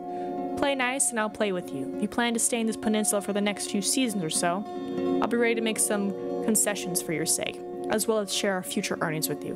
And if you're still interested in finding Asterion, she turns toward you with hands on her sides, I'll tell you where to find him. I already know where he is. He's on the island. Her eyes size you up, yet you notice that her look is absent. Soon after, she heads to the shelter's entrance loudly. Scat, outsider. And don't this up. The door closes behind her, but the guards remain close to you with little patience in their gaze. Alright, goodbye. Glad I did everything else before that. Alright, to a different part of the forest. We're going to the gate. To the gate. Distant roar gets louder as you ride forward and is quickly followed by the obnoxious screeching of runners. You notice the sounds of breaking branches and a powerful paws trampling the soil, the shouts of anger and fear. Not my problem. Goodbye. Yep.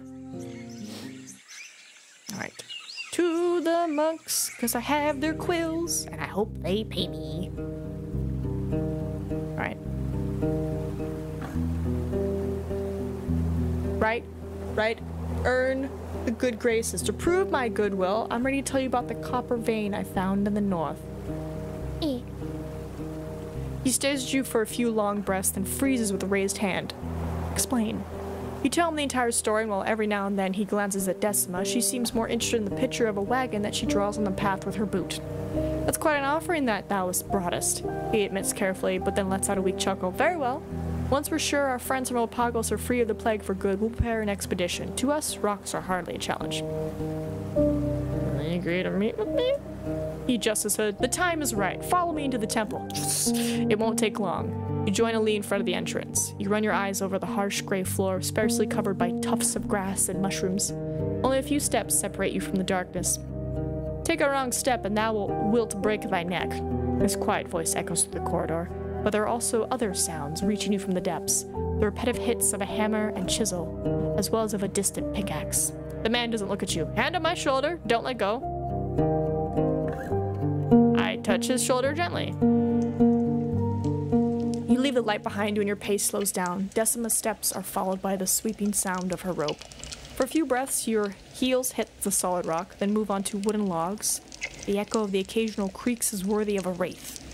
Your gasp as well when you stumble over a rope, but Lee's confident hand saves you from falling to the ground. Floor. After a minute or two, you get used to the scent of soggy beams. The gentle draft makes you think of a stream, and you focus your ears. The hum of water is weak, but once noticed, unmistakable.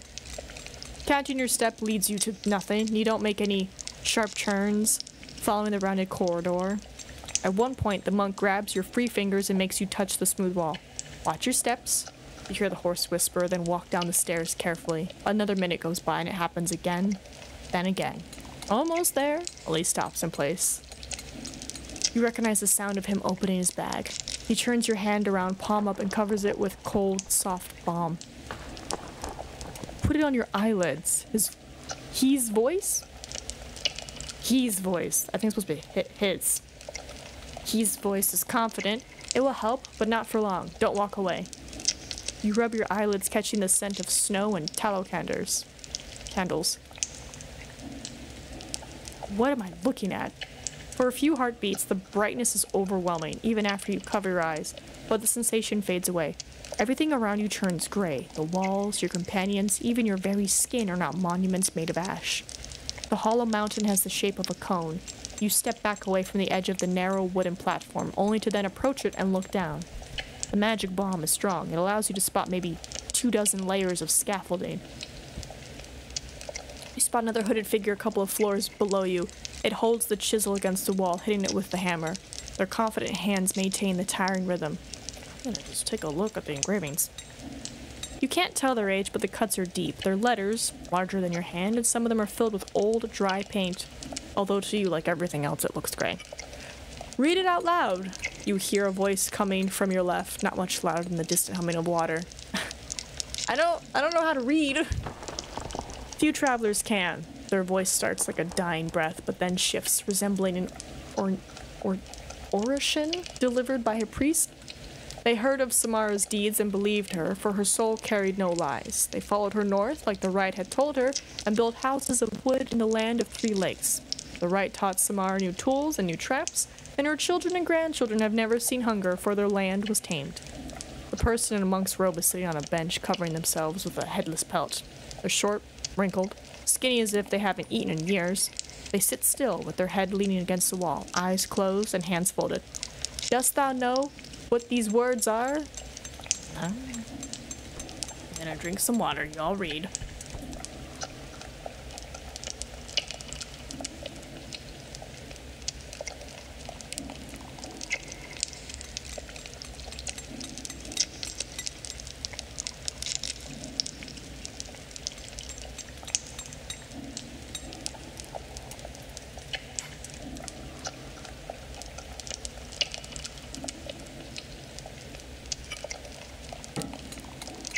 Alright, we saw the place. Just gonna save real quick, just in case. One day, these walls will hold all of Wright's tablets, maybe in 5 years, maybe in 25. These ancient caves used to be covered by painted hands and beasts, but we scraped the walls clean, giving way to the truth. So you got rid of history to put your own history up? Couldn't you put them together? You flinch. It's not the first time you hear about Wright's servants willing to destroy the relics left behind by the ancestors.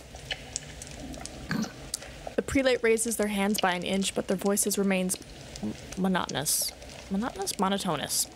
Their work went slowly and we abandoned our goal, but then the war tore the 10 cities to pieces. They're wheezing, fighting for air. It made us realize how crucial our duty is. The parchment will burn, the wood covers will rot, the golden plates will be stolen, but these caves lasted for more than generations than we can count. It will outlast every page, every teacher. They raise their voice. The library in stone will be here, ready to teach our offspring. The final stronghold of the truth. As long as there's one soul who can read the Adir's tongue, there will be hope. A long pause. Ali looks at you expectantly, rubbing his hands together. Decima stares at you like an eagle. Okay. One of us came here from the city 5 years ago and told us many things about her home. Thy city lacks grain and wood and parchment. The Unites grow poor. They raise their hand to wipe saliva from their mouth, taking longer and longer pauses. Thou art not here to ward the roads, but to prepare it for thy masters. Thy will bring death and pillage. They stretch out their hand, palm up. Tell them about the library, that it needs their protection, that once we'll complete it, we'll give it away. Just let Opagos be in peace. Their hands land on their stomach, their chin rests on their chest, they are gasping for air. Protect this place. Fine, I'll pass along your message. You ruined the legacy of the ancient tribes. You deserve no sympathy. I'm trying to be good, but at the same time, it's really hard. Because essentially, he destroyed the legacy of my ancestors, because I'm a pagan. And he was just like, nah, F this pagan nonsense. We're gonna put this instead. And it's like, you could have had both.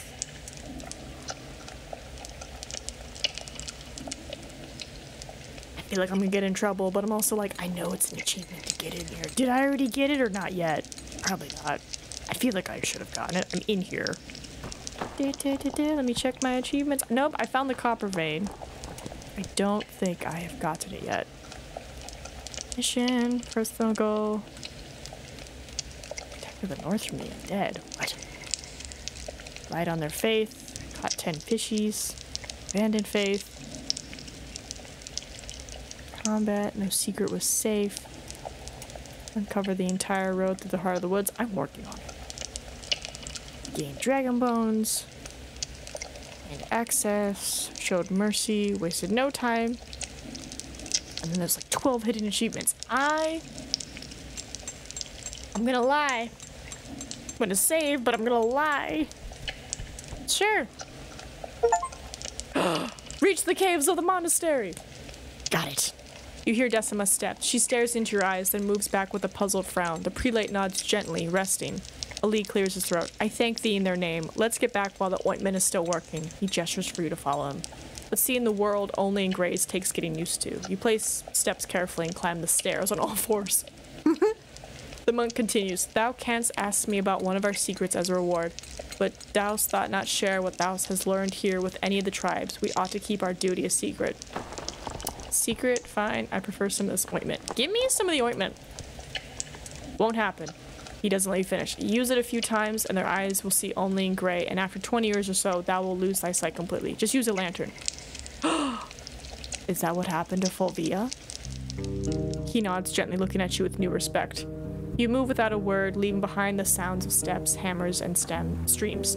Your eyes lose their sharpness slowly, but also restore the ability to perceive colors. Before you reach the mouth of the cave, Ali lets you grab his shoulder again. After getting outside, you take a couple of deep breaths. The monk absently heads toward the storehouse, waiting for Decima to join him. When asked about the prelate's sleep, she spares her companion a sad shrug. Finally, he meets your eyes and puts on a gentle smile. Here are your quills. He reaches for the case with his bandaged hand and opens it gently. He greets you with a wide yellow smile. So our deal was about a good word. It's kind of pointless now. I should have asked for money. Oh, that's right. Thou hast done it from the goodness of thy heart. He snorts and points behind him. I'll let the prelate know, and my friends from Old Pagos as well. Well done. Okay, I want to collect my reward. A secret? What overwhelms thee? Where is he?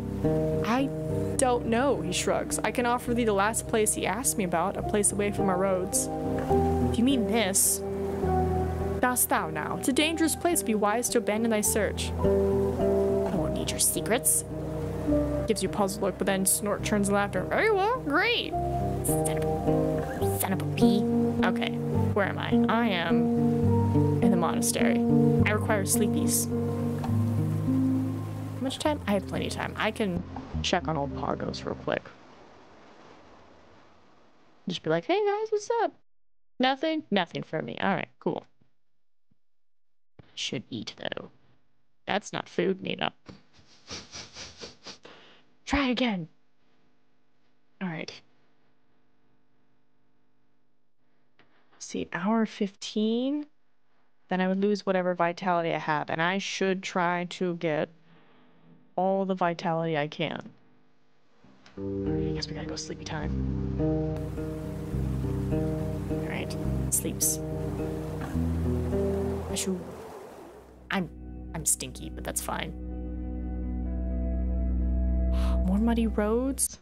Okay, so I need to go to Civi.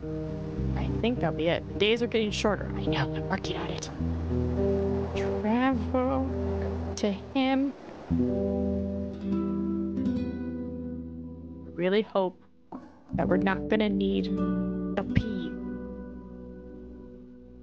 And we have the free meal. Take the dragon P, or the troll P. Right, I have nothing else she wants. All right, and then I'm gonna go here. Price. Sweet. Easy. I always have by my side what I'm gonna take anyway. He takes your pouch and gives you a small smile. Lon observes the lake. His lips are shaking. Cool. So we have everybody. We have Tulia, we have TV, we have Thyrus, we have Quintus, we have Pyros, we talked to Navica, we have Ephraim, we have Delit, and we have Agidia. I think,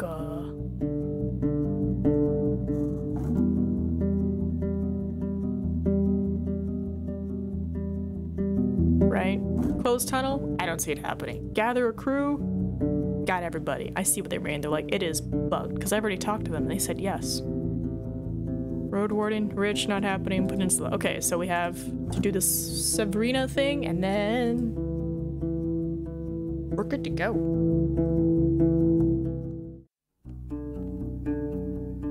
Sabrina, I'm here for the meeting. Also, Bathman. Bathe me. Beautiful. Anybody else have anything for me before I start this meeting? Cook. No, he's good. Taylor. Good. Actually, is my current stuff good? Yeah, no. It's good. Close your good. Perfect. Alright, let's save and talk to the head woman.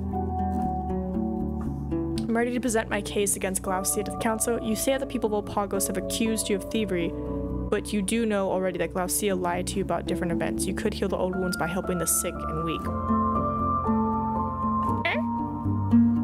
Your words are harsh, outsider, but hard to argue with, alright? I haven't much of my own. She glances at the sleeves of her dress and the cup-like seashell, but I'll present this case to the council. You've already helped us learn that the tool-selling caravan won't take their share of our fish, so we may have a few barrels to spare. Though I can't promise you much, I can promise you anything, actually. Dude, fish can save lives. She glances at her granddaughter, lets her fingertips tap against each other and sighs. Not a large price. I'll do my best. And I'll vote yes, says the guard with a wide smile. Thanks for being willing to try. Okay, ready to present my case. So you say, Severina moves away from the table slowly and with a tired sigh, stands up. Though it doesn't make her much taller. After seeing the headwoman's nod, the crossbow woman leaves her weapon leaning against the chair and runs outside. It'll take a while before my granddaughter gathers everyone here. A few of the elders like to pretend she's not there. I'll pick up some berries with honey for us. She heads upstairs, followed by the unusual creaking of the planks. The perfumed guard approaches you with an awkward smile. I won't ask you to leave your blade in another room, but it would be impolite to face the council, well, like a bug.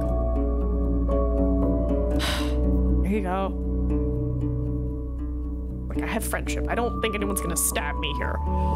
And we have food! Many sweetened berries later, the room feels crowded by comparison with your regular visits. Even though there's less than 24 people spread around the benches or sitting on the stairs, it's 24. You're told to sit down in Severina's chair facing the entire council. For now, they're mostly ignoring your presence, chatting about the increasing frequency of gatherings such as this one.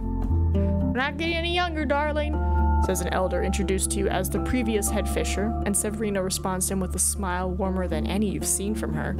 That's alright, no one here gets older quicker than I do behind this desk, she responds, and the man chuckles. You've met some of them already, but the perfumed man is eager to announce every newcomer to you, dropping many names and the roles they're responsible for. Most of the elders are described to you by their past trades, artisans, overseers, fighters, and one storyteller, drawing a lot of attention with her hoarse yet sonorous jokes. Even the faces you recognize look different, wearing elegant tunics, robes, and dresses, with jewelry that for once doesn't get in the way of their tiresome labor. Aside from them, there are a few younger people, the head salter, head cooper, head cook. Even though their backs are stronger, they seem more timid, not willing to interrupt the elders in their decades-old conversations. Alright. Gasping for air, Photius runs inside, still buckling his belt, exclaiming that there was more work to do. No one seems surprised, and one of the other artisans pats his shoulders. Come, come, have a honeyed berry. His predecessor invites him loudly, but Severina clasps her hands a few times. Oh, claps, not clasps. Encouraging everyone to take a seat. I can't read right now. She stays at the spot just next to the desk, and for the first time you notice the subtle scent of violet flowers that surrounds her. We have rough hours ahead of us, we do, she starts. The Roadwarden wants us to reconsider the ties between our village and Glaucia's group. It's our group as well, the Fletcher chips in, and after the head digger scoffs, starting to respond, the head woman claps again. We aren't arguing right now. She runs her eyes over the crowd with a reprimand. Over this summer, we've all had a chance to present our views thoroughly. Let's allow the outsider to speak in peace, and once this is done, she meets your eyes, we'll open the discussion and move to the vote, so the officials of Pavlovan may know our answer before autumn. The puzzled looks and murmurs make you think not everyone here was aware of the scope of the topic at hand, but they don't get much time to express their discontent. So speak, outsider, will you? Starts the old fisher. I talk about this. Oh god. You describe your search for the lost merchants and the bandits' willingness to act against the council's orders. The response is mixed. Some observe you with disbelief, others with anger. But the first words you hear belong to Photius, the head fisher. I'm sure they had a good reason. Reason or not, good or not, we need these tools, we do. And she takes them back south? Domita the Koopa raises her voice. We better learn how to make iron and spices out of thin air, adds one of the elders, for we won't see that caravan again. After a few minutes of back and forth, the head woman tells you to move to the next thing so that everyone has a broader understanding before they get bogged down by the details.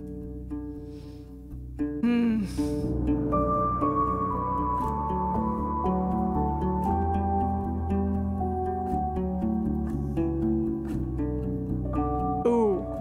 Oh no.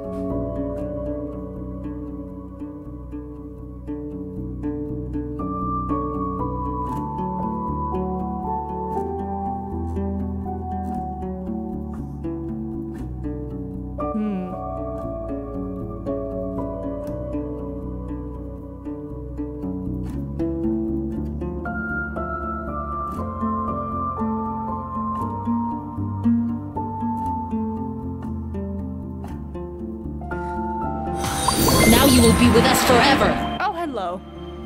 Hoffodeo__ and Heggy-in. This is gonna be tough. We're gonna save. And we're also gonna big save. Cause oof. Oof, oof, oof. Alright, alright, alright. Let's try to avoid Glaucia as much as we can. Like, let's keep it off of her. Howler's Den? Thias must have some big plans if she's willing to loosen her grasp, starts Albus. The salter and the wide open eyes of the council show that they're thinking the same. They stare at you in silence and look at their head woman. After a few moments, she turns toward them. What is there to say? If we are to take a place at the table, we ought to make sure it'll be a good one. Right, because I'm like, I don't know if one of these is going to be like, do I really need to say all of it? People are afraid of her. Udicel, Lawson. Trade can't go on like this. Why do we care about Asterion? You look for contempt in Domita's eyes, but her question seems to be honest and doesn't find a clear answer. Fools are afraid of anything that doesn't boil in their pot. Portia the cook shrugs this topic off. When Glaucia and I were little lasses, she wouldn't even break a squab's neck. A few other anecdotes follow, such as the ones about her always caring for her parents, but Rufina calls for them to shut it.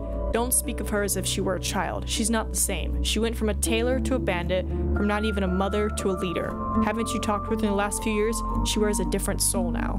The locals exchange looks and none of them argue with the tailor's statement. I found this arrow. Like, this is a kill human arrow. You raise it in front of your chest, walk around to let the elders take a look at the fletchling, then place it on Severina's desk, hearing the infuriated voice of the old fisher. And what should she use? Rocks? She needs to defend herself, she does. Make others know she's to be feared. The perfumed guard speaks up. No soul from our village would take such an arrow to merely wave it around. It ain't like tribes know our spells. This arrow has only one purpose.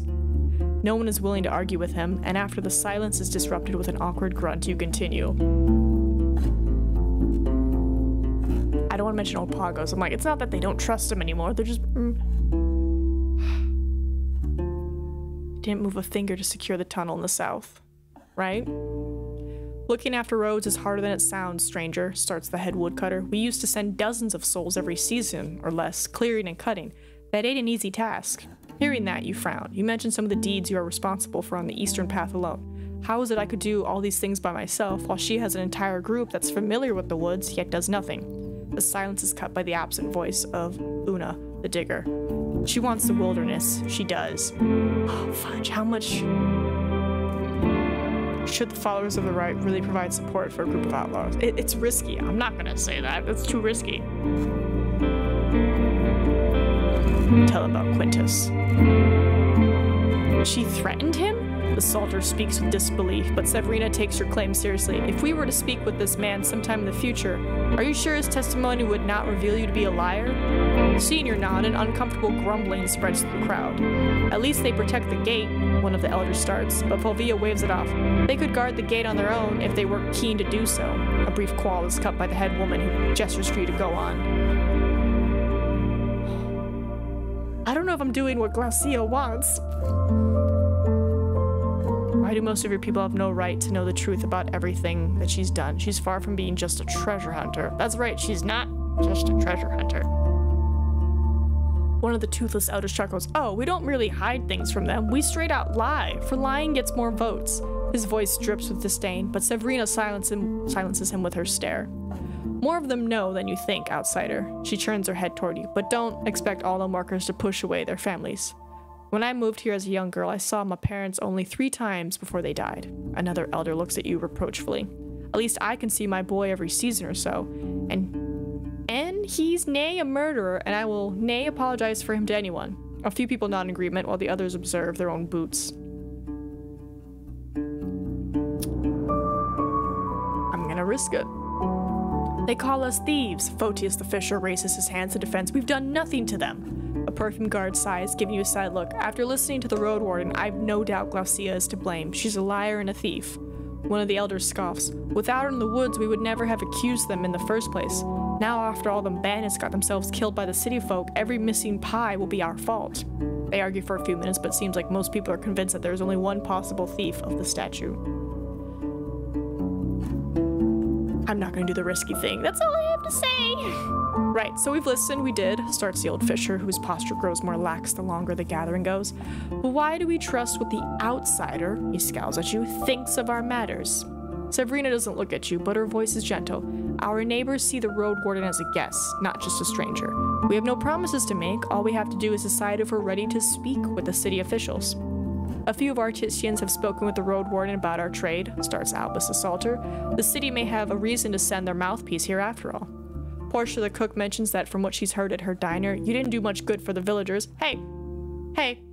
Photius admits enthusiastically that you've helped him more than he expected you to. One of the elders, Paulus's grandmother, mentions the help you offered to her family. I won't work for less, ever. I won't work for less, ever. Why is that line in here? That's Civi's line. Okay, I'm just gonna wait for everyone to speak. The perfume man clears his throat. Alright, better get to the discussion before we fall asleep. I vote a strong yes, anyway. The news the Roadwarden brought to us about old Pagos is enough to convince me. Come, Levanus. He nods at you and heads towards the exit. We leave the hall. You follow the scent of cloves until the man closes the door behind you and hear the thudding window shutters on the ground floor of the keep. As you approach the gate, the village seems more empty than usual, but the smoke doesn't stop coming from the buildings of Artisians. There's no time to stop the work. The guard tells you to stay nearby, places his pillow on the stairs, and sits down. He observes you for some time, then takes out his usual knife and focuses his attention on a new wooden log. What you carving? He shows you what looks like a few tiny planks already detached from the rest of the log, as well as 4 wheels, cord in the center. It will be a wagon. Last time I made a wheeled fish. I'm good with wheels, he explains, giving you a warm yet sad smile. You got a kid? Look at his wrinkles. Grandkid? He grins. Oh, I have quite a family, I do, but this one is for my daughter. I'm still new at crafts, but she ain't picky. You ask him how old she is, and his eyes seem both defeated and accepting.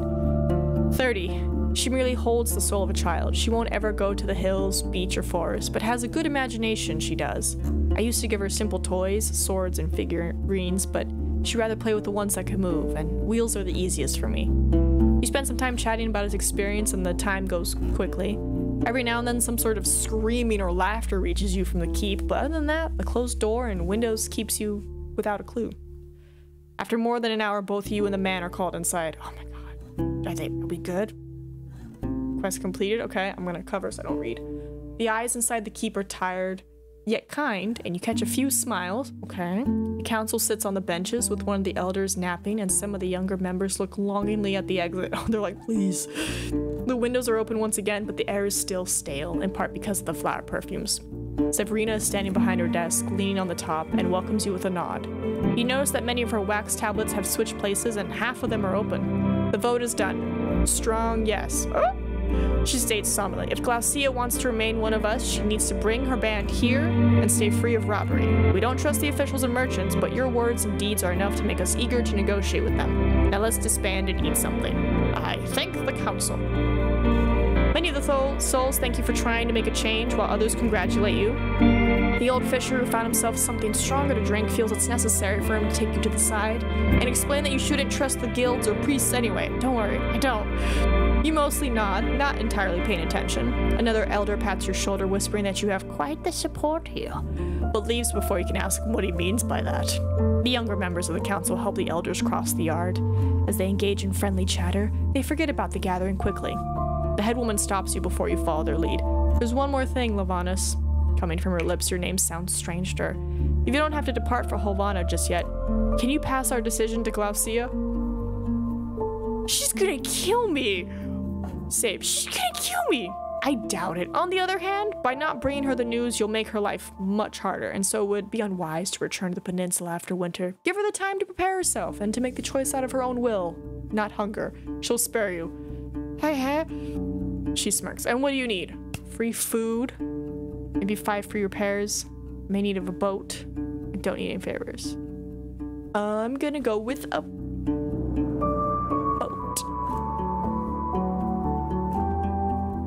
Or should I do food? Because I already got a boat. Free food. In that case, I'll speak with Portia, our head cook. You'll find her just down the path close to the hill. Yes. Let's frickin' go. Before you leave the hall, Severina asks you to wait. The people of our village are sharing good rumors about you, she starts. Quite a feat it is. If you're as much of a hard worker as I've heard, maybe you'll find a way to restore something we lost to an actual Vagabond. Not a young lad, called himself Pyros. Oh, I don't know him. He's not coming with me to the island. Was staying with us almost half a summer ago, and one day left before sunrise, carrying away all our iron ingot. That's the only way I was able to convince him to go on the quest with me. Her granddaughter gives her a silent but pained look. If he had any sort of wits, I'm sure he left the peninsula a long time ago, through the eastern route, or died trying. But maybe he was dumber than I thought. You ask what exactly she wants you to do, and she responds without hesitation, merely return the ingot. It was nothing more than crude iron, not something to murder each other for, but still. She points at you with her stylus. A sin worthy of a coward, and believe me, not the first robbery that's happened to us. Right. See what I can find out. I'm not gonna tell her. Okay.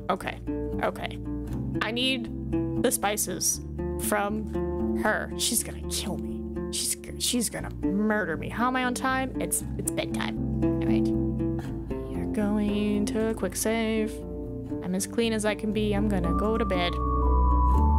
Huzzah. And now I get free food and free bath. Alright, bath man. Make me clean. That way maybe Glaucia's willing to be a little bit nicer. And then the cook, I'd like a meal. Nom nom nom nom. Thank you. Fantastic. Alright. Almost got the whole path. Okay, so Glaucia, see if I can get the spices, try chatting with them again, and then if not, we gotta go without permission. That's just what's gonna happen. To the bandit camp. Bandit camp. Find a new segment of the road which seems to be shorter, but you need to cover some distance on foot, cutting the dried out branches. The tree crowns have been merciless, hardly any ferns of grass have managed to survive in the shadows. You spot a 10-year-old dark tree that's about twice your height, yet looks like a sapling when compared to the giants around it. Its thin branches are leafless, hanging like the limbs of an exhausted worker. Right under the tree there's a dead red boar, too large for you to lift it. Its tusk could be worth a few coins, but the scavengers may show up any moment now. Just gonna take a look around. The tree is a bit away from the other weak or dead plants. You walk around and spot a bloodstain on the trunk, near the only hollow. You don't notice any wounds on the boar, at least not from a distance, but also no signs of any illness. It's not young. Its heart could have just stopped working. I don't like this tree. I could just push the carcass. I'm gonna save real quick, because this is suspicious. I approached the bloodstains. Oh, son of a... No! You reach the trunk and its branches reach toward you. The creature doesn't roar or howl, but the movements of its limbs let out wood-like creaks and are as nimble as the tentacles of a sea monster. You jump away, but the tree ant grabs your shell midair, lifts you up, holding your stomach and chest. Its skin is like a rock. The beast pulls you toward itself, brutally swinging you around. You're dizzy, but you notice that the roots have also started to move. You're already holding your axe, led by your instincts. What do you try to do? I don't know, blow dust. I don't know what you mean. God damn it, what is it called? I have the withering. Sting ointment, snake bait. I still have snake bait? Let's freaking go. Oh, that's right. I was supposed to drop this off. I'll drop it off, don't worry. Where is it?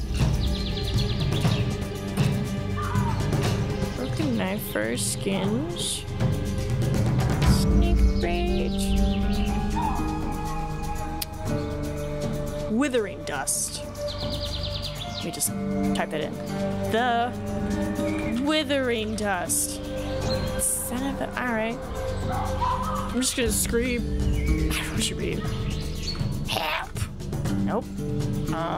Fine. Stab. Slice. It's an axe. Axe. You make an awkward swing and hit one of the limbs, but it's like hitting a wall made of stone. You don't even leave a crack. The branches painfully squeeze your stomach and surround your legs. They constantly move, scratching your clothes and skin. The tree ant moves you closer to what you thought was a hollow, but is now opening its eyelid like shutters. You can smell its gastric juices in previous meals. I don't know. Kick? Punch the branches with your fists and the handles of your axe, then try to kick them or push them away. You could just as well try to strike a landslide or run into a brick wall. The tree ant sticks your shoulders in its mouth. Its bowels are almost empty, with bones and flesh swimming in a soup of the beast's organs. From this side, the creature's shell seems to be soft, moving, pulsating, and covered with a short, pink, sparse hair. The branches painfully squeeze your stomach, legs, shoulders. Oh, that's right. I was supposed to play dead, wasn't I? Oh, I messed up. I forgot all my training. Constant noise makes it impossible to tell if you're screaming in panic or holding your breath. Now I stab it. Oh my god, fine. Axe. As the creature loosens its grasp, you use all of your strength to lean forward and take a swing, sinking the blade into the flesh. A stream of blood squirts from the fresh cut. The creature pulls you out and throws you away like a splinter. During your fall, your ribs, legs, and neck suffer from each move. You gasp for air, almost choking on your own spit. You crash into the ferns, rescued by your armor, then get up slowly, still holding your axe. The tree ant is turned away from you, swinging its upper limbs in panic. The roots move in a couple directions at once, holding the beast in a single spot. After a breath or two, they crawl away from you, each one with its own rhythm, or lack thereof. The beast may be slow, but pays little attention to any obstacles. It either tramples them or gets them out of its way with a single swipe. Oh my god. Its stomach has been crushed, and still bears marks left by the branches. You push the stiff bristles, and the broken ribs offer no resistance. The flesh doesn't stink, but it's likely old. The only thing of value are the creature's large tusks, each resembling stone sickles. Hand it over. Oh my god, just like I got beat up by a tree. Alright, we're all good. Glacia, hey, I am so stinky, and I have no vitality. I am Not those spices. We're 27? Why are they going up? You were at 26. Okay. The council has come to a decision. We're gonna save. You're advised to be disbanded.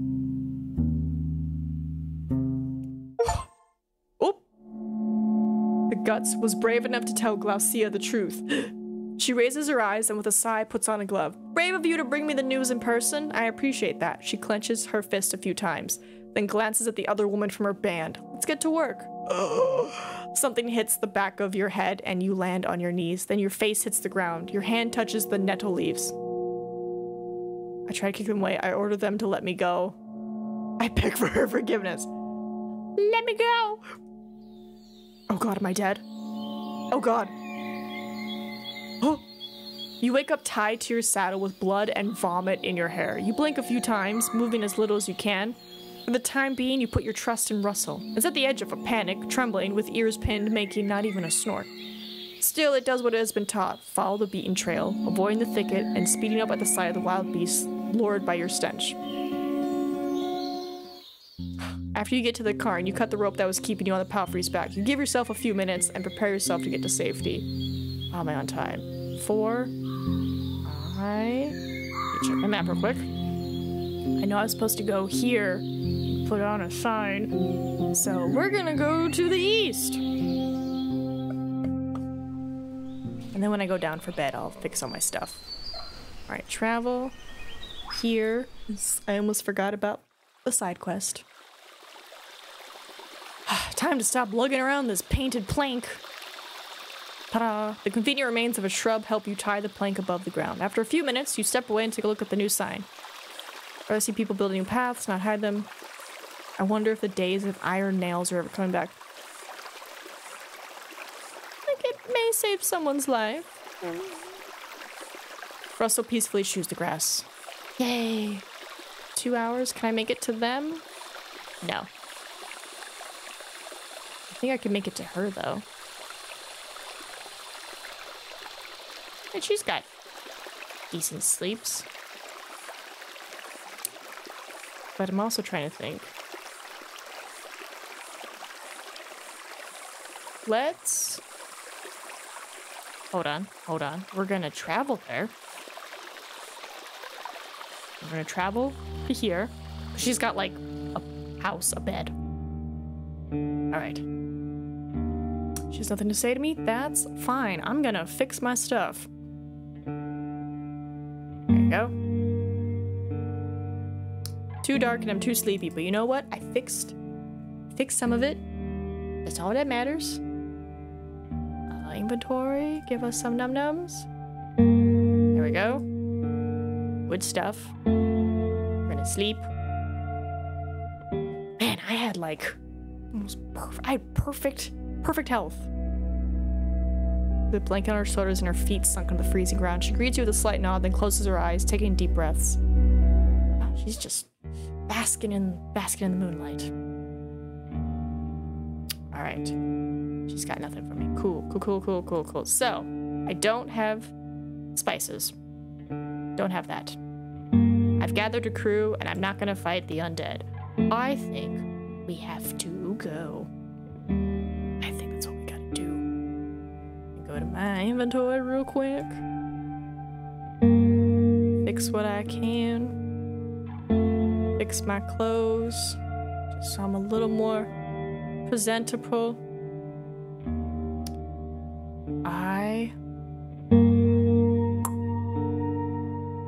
Or dusk.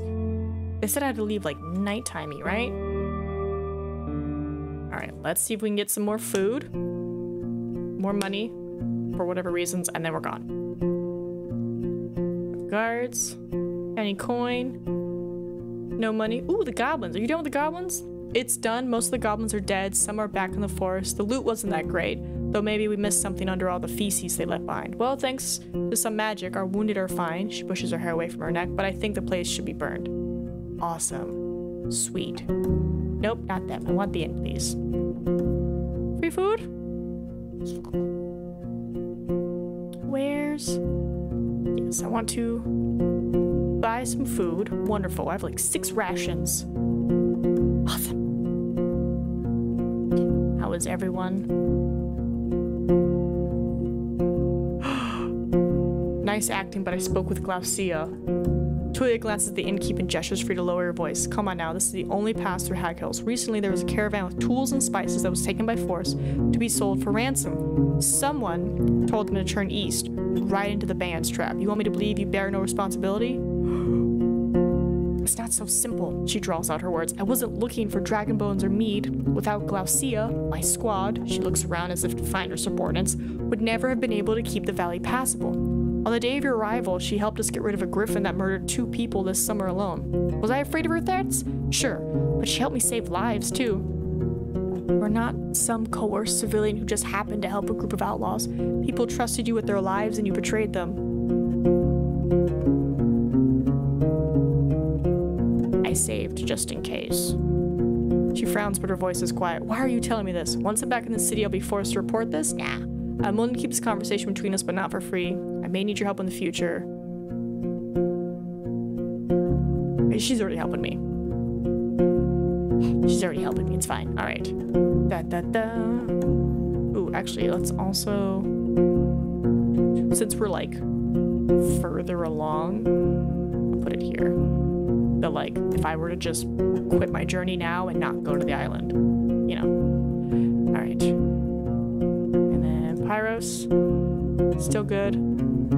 Quintus, solid. I'm gonna check on the village, and then we're gone.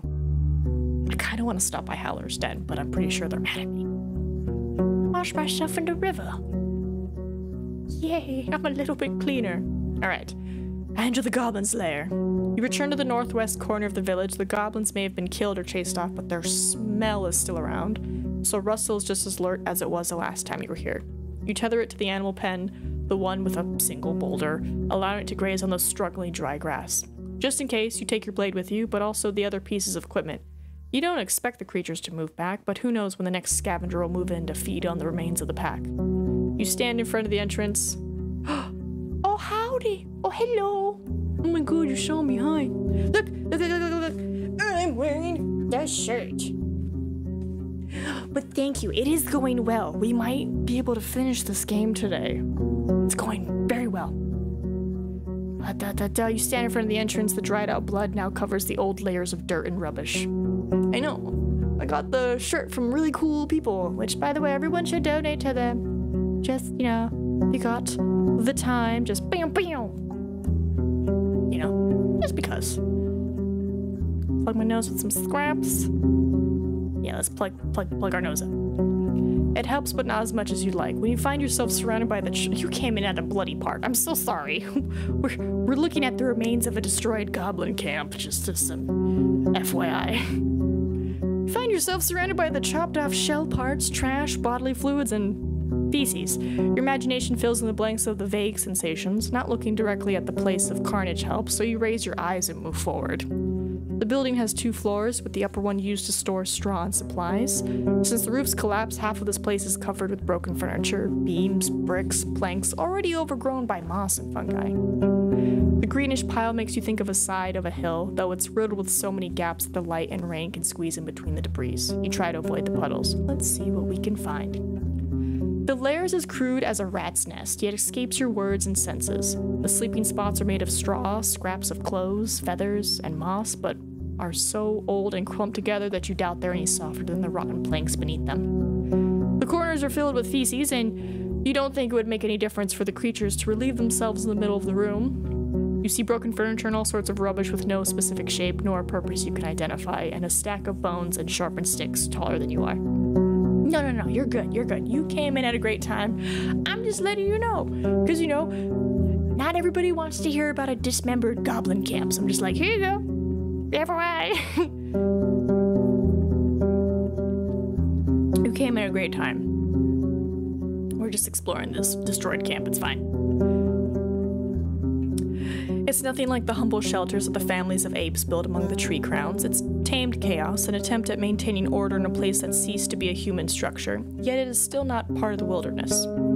Just a few days ago, dozens of beasts were living here, but you can't imagine how anything could survive in such conditions. The walls are covered with black and green molds, the floor is very much alive, with countless worms, insects, small lizards, and rodents running among the dirt, and the fresh shells of furry goblins. The blood, guts, and flesh are covering way more spots than you hoped for. Something is happening in your stomach. Yeah, time to look for anything of value. I'm ready to spend even more than an hour. Yeah, just... Oh, I'm no longer clean. The painful search takes you half an hour. You move the carcasses around, look into the stacks of garbage, examining the sleeping spots. By accident, you make one of the piles of furniture collapse, covering the floor with yet another layer of chaos. With every minute, you get more upset about the state of your boots and gloves, knowing that some tiresome cleaning is ahead of you. Your disappointment grows. There are many stories of goblins storing unusual treasures in their lairs, but you find not even a single dragon. Dragon's what we call money. Could the hunters have been so sharp-eyed in their search that they left nothing behind? Or were the goblins simply never interested in gathering things for which they found no purpose? You move a larger plank, an X shelf leaning against one of the moldy walls, and you reveal something curious. A group of signs made with red paint. I can't read, but let's see. The paint is old, placed with noteworthy artisan. It portrays a large tree without leaves, just a bunch of branches. You saw a similar plant in the main square of Howler's Den. Its roots grow out of human skull, penetrating its eye sockets in the open mouth, and a couple of red drops were allowed to run down the wall. Above the tree, you see a single large word, though you can't read it. Okay. You feel a slight ache in your stomach. What do? I'm gonna go back to the river and get myself clean. Splish splash. Put on my clothes. And then we got some time. Let's go check on Howler's Den. See if they'll let me look at their tree. Once you're done with the unpacking, 3 armed men show up behind you. Their gapesons are tightly fastened, eyes grim. She wants to see you, says the man with the braided beard. He's holding a large stone mace. And you'll come now. Maybe I shouldn't have come here. I'm gonna save just in case. Help us? He exchanges surprised looks with the other guards. His voice is harsh. Why would she? The mayor, of course. Leave your weapon here. God damn it. Hey, mayor! You're surrounded by curious glances and worried whispers. Thias is in her usual spot, holding a mug with both hands. She doesn't have to say a thing. The dining neighbors get on their feet and leave the square, without bothering with their plates. Urx enters the building. Akakias heads toward the tiny islet, excluding the guards who watch your every step. You two are alone. She waves her hand and you get pushed onto a stool, almost hitting the ground. Forgive us all these precautions, she says with a thick local accent, observing with piercing green eyes, but I'm nae sure who you are. Nae an ally? Nae a threat? Her pale fingers are tapping on the wood, yet her face is like a statue. Well, I'm just a road warden. People of Pagos called for help and I answered. May they keep their scrap of the land safer for the sake of pursuing my goals. Ooh. I don't know, 1 or 3 sounds pretty good. Right, I can't forgive myself for sacrificing this many lives. Like you did to Steep Hollow. Or Steep Hills. You can spare 1 magic fruit for them. I'm a road warden. This is what I do. Your view of the peninsula is off. You can nay help us all, yet stay on the side. When some of us gain, others lose. You took away our treasure, and now one of us will die because of it. A sick elder, a weak child, a hunter who can't be healed with a spell. Her eyes narrow and keep piercing through your skull. Would you push one of us from a cliff to save another village? How about killing me? How many lives am I worth? If I had no other choice than to decide, I would. Murdering someone would not be the same thing. Have mercy on me, Thias. I was meant to deliver messages, kill goblins, and escort travelers. I take no pleasure in making these decisions. Ooh. Let's appeal to her leadership problems. She straightens up and pushes her mug to the side. You're biting off more than you can chew, and we're paying the price. You are nay a leader. You do nay understand the price such sacrifices put on one's soul. She raises her chin. And they will break you. Either grow a spine or follow those who did. Maybe right? I'm not petty, Lavanus, she returns to the accent of the city folk. You can still enjoy your stay at our lovely village, she says with a sigh, then puts on her usual smile with a hint of a smirk. We can still use your services. You may be a stranger, but at least you carry dragon bones. The guard pushes you away and the other people read it as a sign. They get back to their tasks and meals, avoiding your eyes, and the air gets lighter. I'm welcomed back in the village! Hey, yay! What up, man? How's your daughter? Did the potion work? She's fine. Brought back her first lizard, and nay thanks to me, he exhales. She did nay accept my help, a burnt bridge, but I had a chance to talk with her. He scratches his head. At least now I can heal myself when we get swarmed by the undead, or brigards, or goblins, or unites. Whatever it is that we're afraid of now. What do you have? He just has what? He does have this. I have things to sell. Let's see. 1? You give me 1? What about boar tusks? Single ring. What about the broken knife?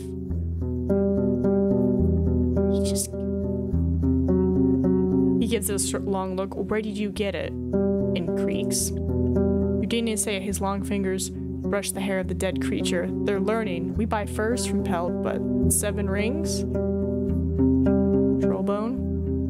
Nice work, and you got the stylus. It'd make for a nice gift if I were to charge the wax for a green one. Want to leave it for 3 rings?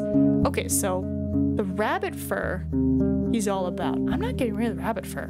This is my gift from my future family, good sir. What, 7? Yeah, no, it's not gonna even get me close to the axe. Alright, that's it. Innkeeper, what's up? Are there any old-timey sailors around? I'd like to ask them a few questions. All our sailors are old-time sailors. Nay soul has seen a ship in years. He starts with a chuckle, but then nods towards an elderly who's resting by a table, rolling an empty mug and mumbling to himself. Try him. Rations. I have no money, I can't buy any more rations. Thanks, buddy. I approach the old sailor. He doesn't notice your approach until you sit down opposite him. It doesn't hurt to get more info. He raises his chin. One of his eyes is brown while the other is white from blindness. Having only one ear, a broken nose, and a constantly open mouth, he looks like a soul at the end of a painful journey. Oh my god. But his voice is more amused than tired. And who fell here on my very own plate? You're the, the kid of...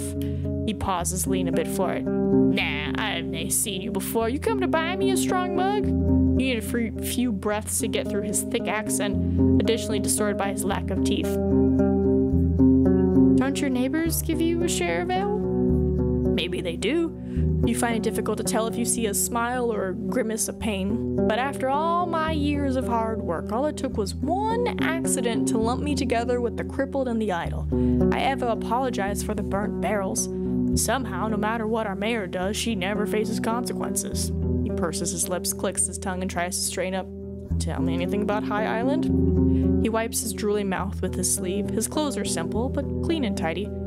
Do you, nay, know? 'Tis nay allowed to land there, a dangerous place and a hurtful memory. Why hurtful? Long before any of us were born, 'twas a home for an old tribe. One who lived close to the land and spirits, but was chased and trapped like a hunted boar, and through nay fault of their own. They were strong, but alone, could nay stop the emperors and their brigands. He tilts his head and narrows his living eye. You know what? You sound like a city folk. That's because I am. Oh, I'm not proud of it. I'm from there. It's not my fault, though.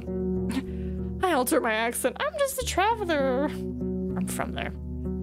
What a decent heart you have. His weak wheeze carries a hint of amusement. After all the days I spent meeting souls from the farthest parts of the land, I'm nay one to judge one for where they come from. Different thing if you were tied to that place, that den of greed. He raises the empty mug and looks inside, then lets out a sigh. Wait, I mean, we know how it's tied, but how do I reach the island? You really have nay better things to do. Nay lovers to bed with, nay bread to smell, nay mead to drink. He puts his arm on the table, then his cheek on top of it. His voice is getting tired, so you lean forward to hear him. Start with this. Reach the island after dusk, from the east. You will nay miss it. The volcano has been smoking for decades now, and many say it hides the treasures of the old tribes. The island's walls are so tall you can nay climb them, but with the night's high tide you'll reach an old port, hidden behind a waterfall. Do all this, he pauses and wipes his wrinkled lips, or just pay for a ship in the city. They're as tall as a fortress, that's what you'll need. You ever landed on the island? He raises his head just enough to peek into his empty mug. I can nay recall much. We were desperate, hungry, and hurt, and did what we could to survive. That night was a nightmare, and only ever I woke up. He lowers his head again and closes his eyes. The dead one remains half open. Thanks, buddy. Alright, let's check on the mayor. The necromancer is gone. You describe your conversation, admitting how you managed to meet with Orontitis in the first place. Bias lowers her voice, staring at you with her harsh green eyes. Just don't tell me you expect my gratitude. She leans away, adjusting her cape. I'll let my neighbors know. Okay, bye. At least she's nice to me. Alright, let's check on the tailor. No, we're good. I'm not worried about fancy clothes. Elpis. You enter the building site, which has changed quite a bit since the last day of your visit. Elpis is standing in the middle of the yard, surrounded by her companions, yet she needs a few breaths to collect her thoughts. I am We are glad to see you, Roadwarden. Her eyes make you think of a sky just after a heavy rain. LaForest's speaker had put us into shame, and we discussed his words and deeds. Her voice is slow, but you catch its hesitation. We're grateful that the village of Old Pagos will share the next summer with us. The lack of the seed will be a burden, but it'll bring us to brighter days. Worthy of your healing abilities, I need your help. I know where I can find them, but my journey will be difficult. Once you tell her about the island, she puts her left index finger on her lips, thinking, "You assisted us in keeping our village safe from greed. You protected us from the plague, even though you had to sacrifice the sacred fruit. We do nay care for this man, but we see you as our ally and wish you well. Come and see me before you leave. My soul will heal your wounds and strengthen your shell." I'm going now. Thank you. Please heal me now. She puts her staff on the ground and gets closer, surrounding you with the scent of fresh time. She puts her hands on your waist and stares into your eyes. Time freezes and you're locked in a pillar of blue ice, falling to the bottom of a lake, of an ocean of cool air. The waves of Numa crawl through your skin. When you open your eyes, gasping for air, Elpis is already a few steps away from you, giving you a warm smile. Alright, I seek knowledge. There's a lightning in her blue eyes, and while the other druids give you suspicious looks, they say nothing. I wish I could teach you, but the truth is... She swallows, and you notice a hint of shame in her voice. I do know much about this place.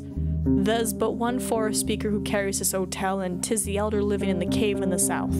Ask him. With every word, she puts more of her weight on her staff.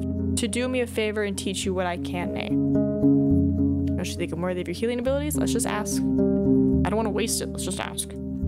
She smiles gently. You deserve the help of the spirits. She leans her staff forward, pointing at you at the top. But it'll only happen when I see you barely standing. To stay strong, one should eat, sleep, and rest. Okay. Alright. Off we go. What about my crew? You need to take exactly 8 people with you, and so far, 8 souls would be willing to join you. To leave with the crew, you need to start preparations in the morning. Before leaving, better make sure you're well prepared to face the trouble. Who do we take? I mean, I kind of just want to use the people at the Pelt, but I know Agita would go with me. Because then that's 4 people right there. I'm not traveling alone, but apparently it's too late to gather the crew. Where can I sleep? That is okay for me. What am I doing? I could just go back here. That way I can sleep in huzzah. Okay, we're going to sleep. I'm going to lose my food and my cleanliness. That's okay. Right, it's nighttime. Oh, hold on. Can I do anything to make anything better? Or is it like, that's it? That is it for us.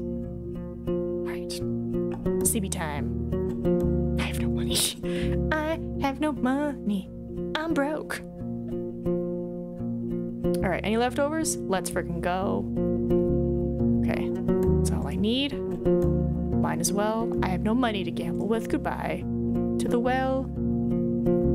I can remove the blood. I'm gonna wash my shell. I don't need to be clean for this journey.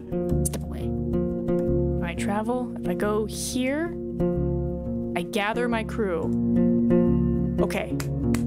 Alright, who are we doing? The free-spirited archeress, the leader of the big game hunters, the mostly careful trapper, scavenging crossbowman. As strong as he is stubborn, I don't need stubborn. I need him to listen and be willing to compromise. The plant-bending warlock, the army vet, the hired cutthroat. I'm gonna say Delit, because she has all this knowledge on animals, right? And the animals are supposedly the same as they are here. Taking her with us. Quintus is great, but he's also probably still tired from being on the wall for so long. Civi's tiny, but he's vicious. Tulia is the last standing of her party. So she is a vet, but like, it's just because she's the last one. That's why she's in command. Free-spirited, mostly careful. Strong as he is stubborn. But he's not that stubborn. Hold on. It was pretty easy to convince him. I was like, hey, here's some money. Go on down there. And he was like, all right. I hope who I pick doesn't determine. You know what? Thyris, because there's plants, right? He can be like, plants, be gone. If we're blocked or something. All right, we have someone who deals with animals. We have someone who deals with plants. We have just straight, I'm gonna fight.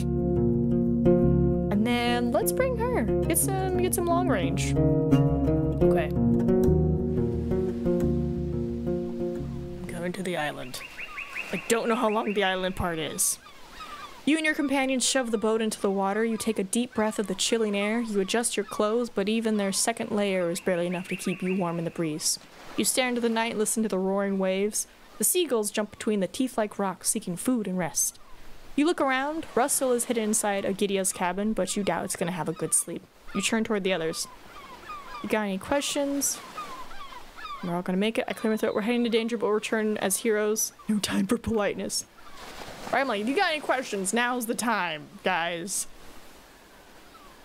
Is the water always so loud and angry? Delit addresses no one in particular, even if gorgeous. That's right, she's never been to the beach. Welcome! Thyris wraps his creepers around his arms. Don't let me start. I've got all the questions. Civi covers himself with his black cloak tightly. Who grabs the oars? You get in the boat and grab the planks, not used to the swaying. I am gonna ask my ancestors for guidance. Guide us, please! The first few minutes are the slowest. You push off the sharp rocks with the oars and even your arms, but the restless waves charge at the boat, again and again. Above the dark, salty waters through the bright night, you can see the outline of High Island. You get used to the rhythm of rowing. You try to ignore the screeches of the beasts circling above you, the creaking boards, the angry tide, but you can't hope for as much as a moment of silence. Your allies are focused on the struggle at hand. Going to be harsh, better to take turns. The waves in the deeper waters get tall enough to splash your lips. That's when the harpies take their chance. The pack, a few monsters strong, lowers their flight, seeking an opportunity to strike. Let's see. Their fluttering, bat-like wings try to oppose the wind. The creatures are smaller than goblins, with ape-like features and talons that make you think of a parrot. It's too dark to tell the color of the fur. If you can, shoot them. Agida's arrows cause havoc and keep you safe for another few breaths. The shells of harpies hit the water only to get dragged away by the waves. Delit releases only one quarrel before she reaches for an axe, but her powerful shot tears off a harpy's head. The dead shell sinks like a rock. Time for my crossbow! After your quarrel hits a harpy's hip, the creature tries to fly for a bit longer, but soon crashes into the water and disappears beneath the surface. Delit turns toward you with a quarrel in her teeth, what makes her look like she's making a wide grin. The remaining members of the pack take no more chances. They spread in various directions, seeking shelter among the tusk-like rocks. Great job, everyone! The survivor survived more battles than most travelers. Let's frickin' go, achievements! After rowing for an hour or so, you leave the coastal rocks behind. The fierce waterfall ahead won't be too difficult to reach, but if it's not the spot that hides the old harbor, the wasted effort and cold winds will surely exhaust you before you find it. You look north, there's another waterfall there, a much gentler one. Civi's high voice is grim. Well, I'm trying to remember what people said. Right, because they were like, this is the waterfall.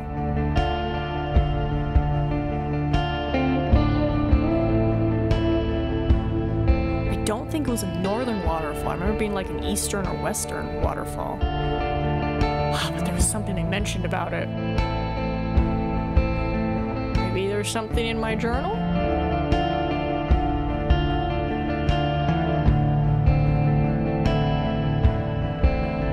I've seen a boat. Argos, the tribe. Sickle. Let me look up places. Maybe this will help.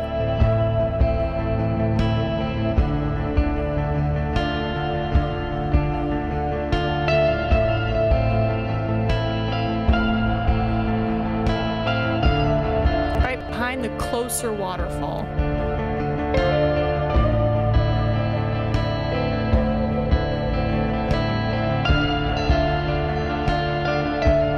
Oh, good call on this. Let's go.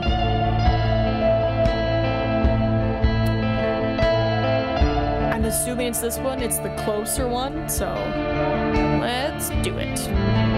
The long minutes go by and the roar of the waterfall devours all other sounds. You spend some time trying to stop the boat somewhere to look up behind the water, but to no avail. But we can't stick to the cliffs. Let's enter the deep water, then head to the other waterfall. Oh, is that not the closer waterfall? Lit sits down on the bottom boards, visibly exhausted from the seasickness. It may be better to not push her too much after you reach your destination. Well, that's one person down. Finally, you reach the right spot. The wall of the island isn't as flat here, and the tide lets you reach a few high ledges, flat and wide enough for a boat. Even though it's dark, you recognize some old wooden beams as well as a few copper rods, remains of an old structure. There's another boat, or rather a small chunk of it, tied to a post just a few steps away from you. All of you get out and scrape the hull against the ash-covered rocks. Let's prepare the ropes. The cave behind the waterfall is maybe 30 feet above you, but getting to it will take some effort. The ancient stairs and handrails have mostly fallen apart, and the slippery rocks are nothing less than a trap. Cyrus put those creepers to use. We'll climb after you. The bone hook will make it much easier. Yeah. You give it a shot. Not only does the hook allow you to climb up the rope, it also helps you test the durability of the bronze rods and sticking out roots of plants. You reach the higher spots of the wall quickly, followed by the rest of the group. Okay.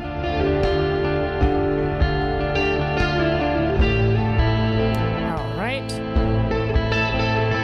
Put them creepers to use.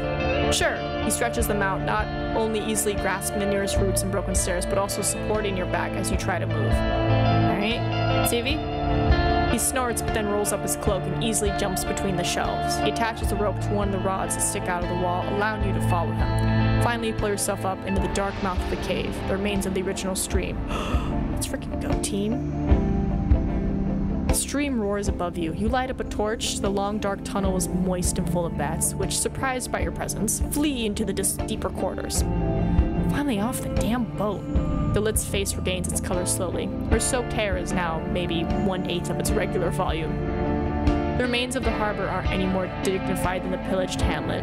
The mold and insects spread only a few scraps of wood, while the scavengers scrape clean any pieces of steel and copper.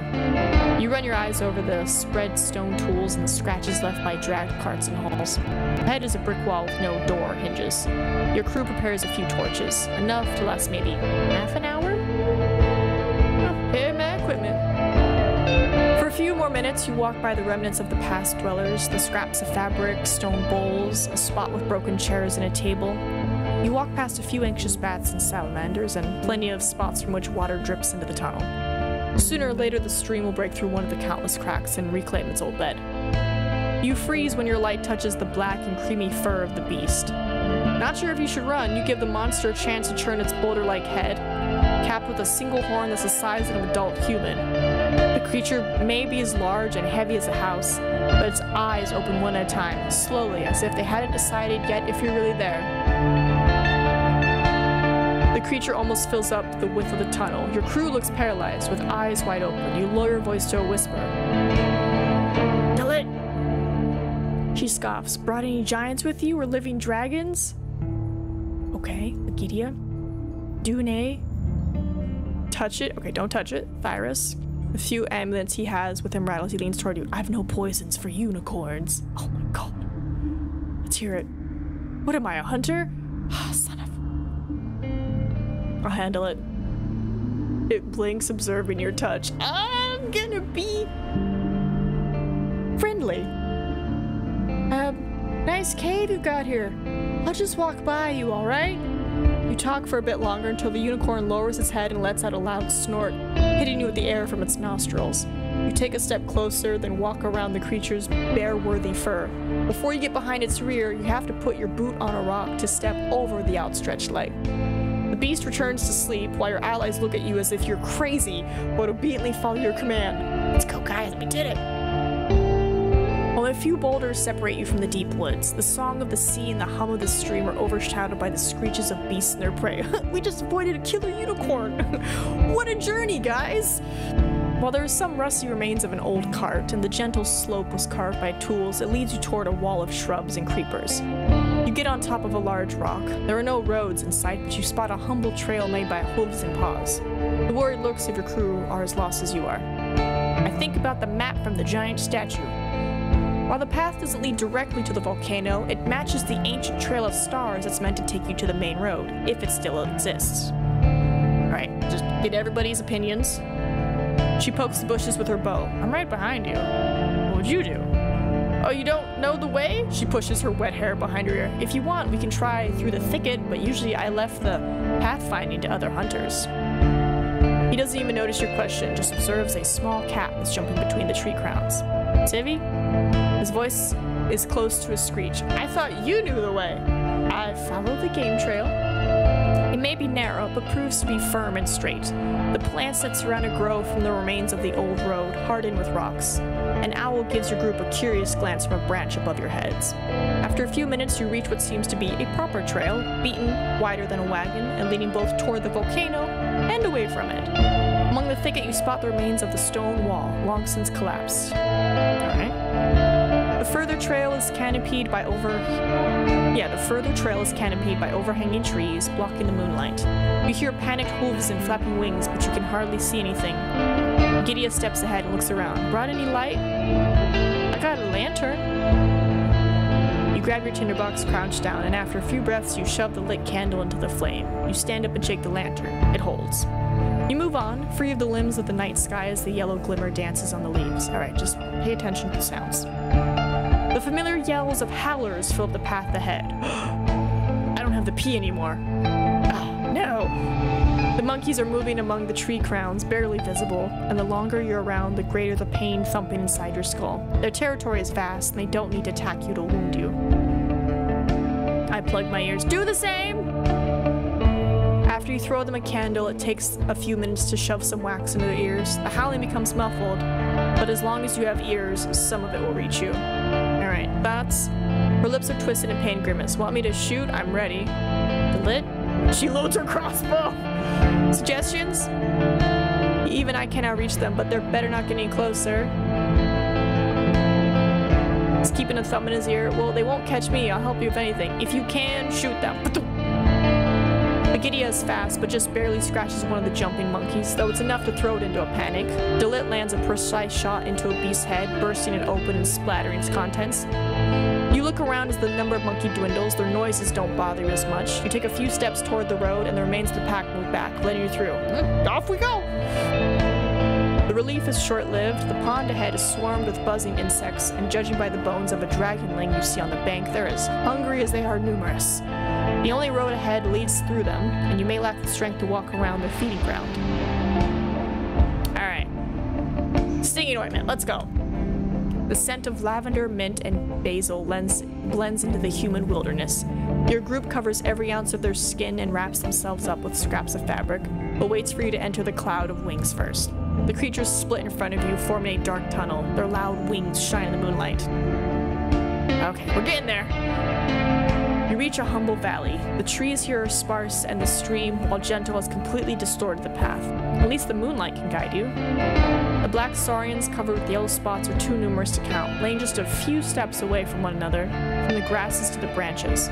Most of them are asleep, but a few of the ones closer give you curious glances, sticking out and hiding their forked tongues rapidly. The beasts aren't massive, maybe 2 steps long?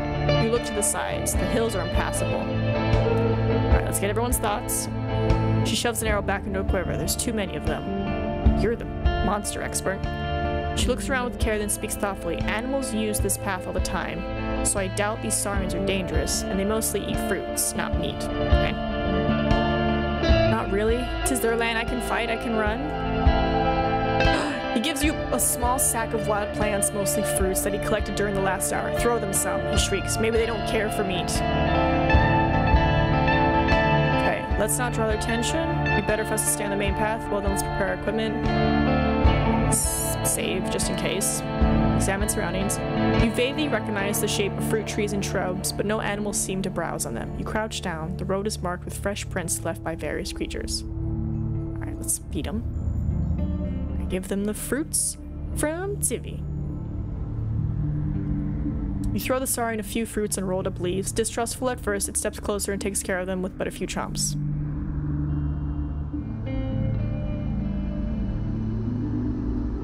Let's not draw their attention. We've got to move by them slowly. It will be better for us to stay on the main path and run by them quickly. Let's just...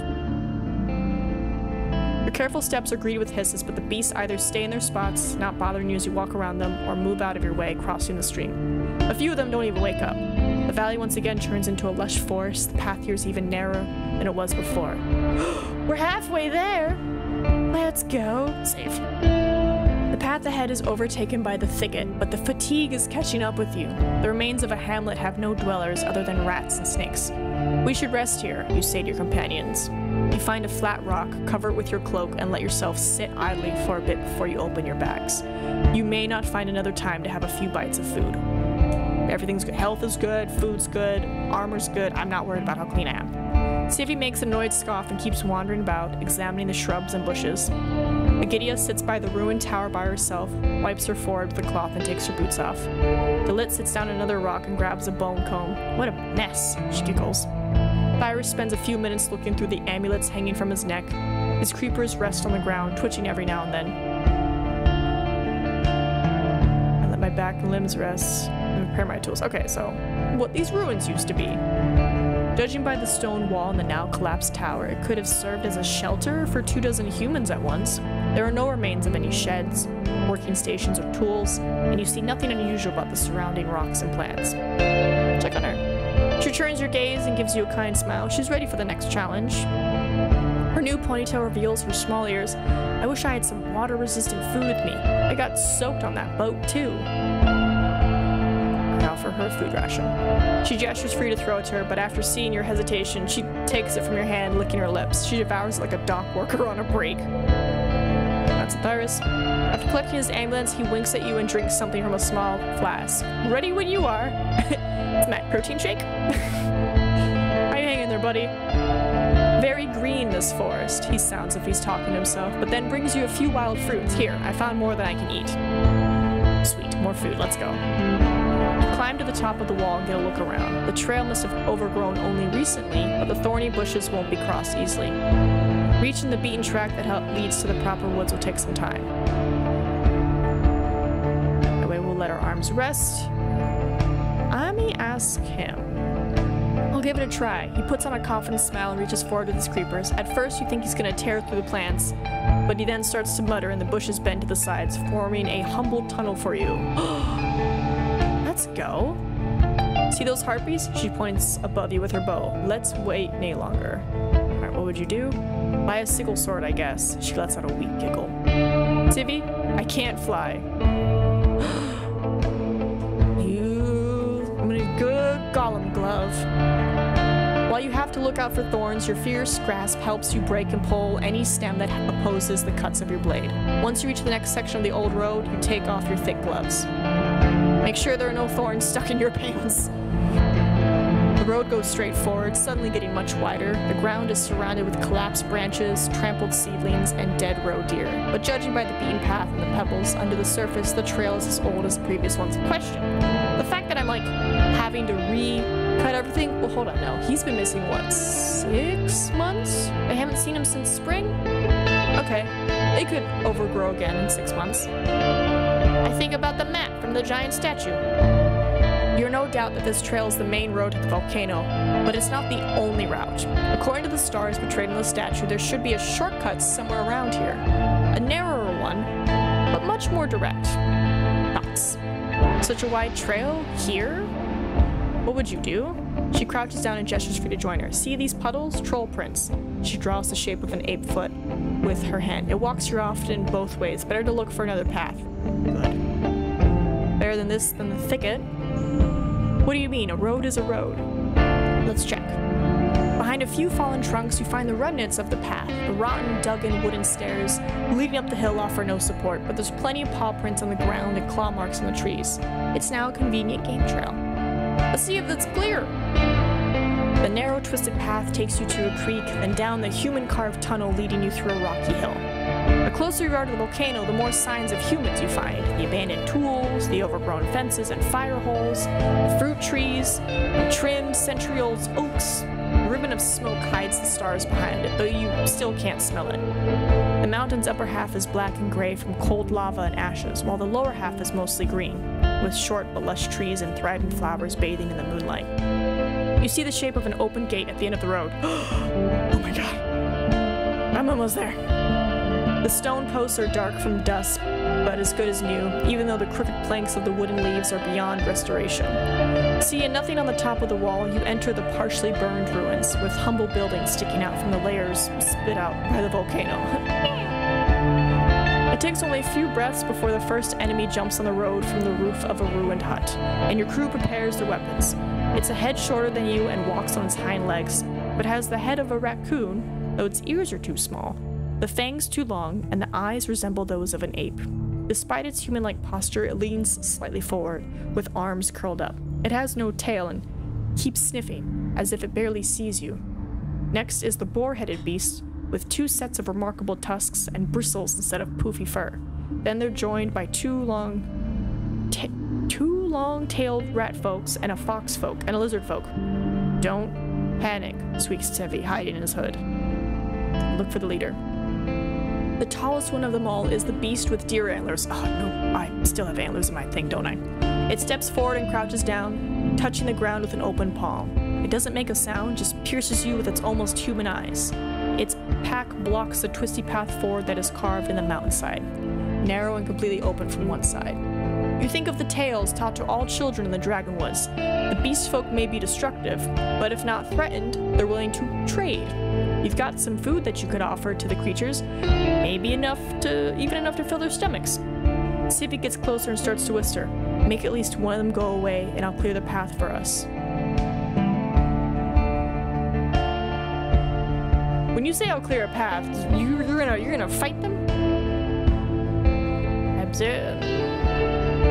Let's seek another path and save our supplies. I think I'm good. Like, I have food. I have plants.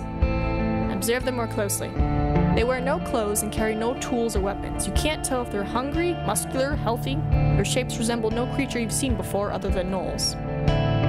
But our hands are shaking. We should nay be here. Elite? Give them a heart of a dragon, some flesh made of Numa? I know only tales. He looks through his ambulance, then kicks away a pebble. One of the rats moves away. I cannot help you here. Civi? He nods, reveals his blade. Ready when you are. Give them a bunch of wild plants. They're waiting for more. Wild plants. They're waiting for more. Wild plants! 4. 5. The deer steps closer and eagerly picks up your offering with its hands, then turns around, as if you're not a threat. It then sits down at the threshold of one of the ruined buildings and starts to chew your gifts.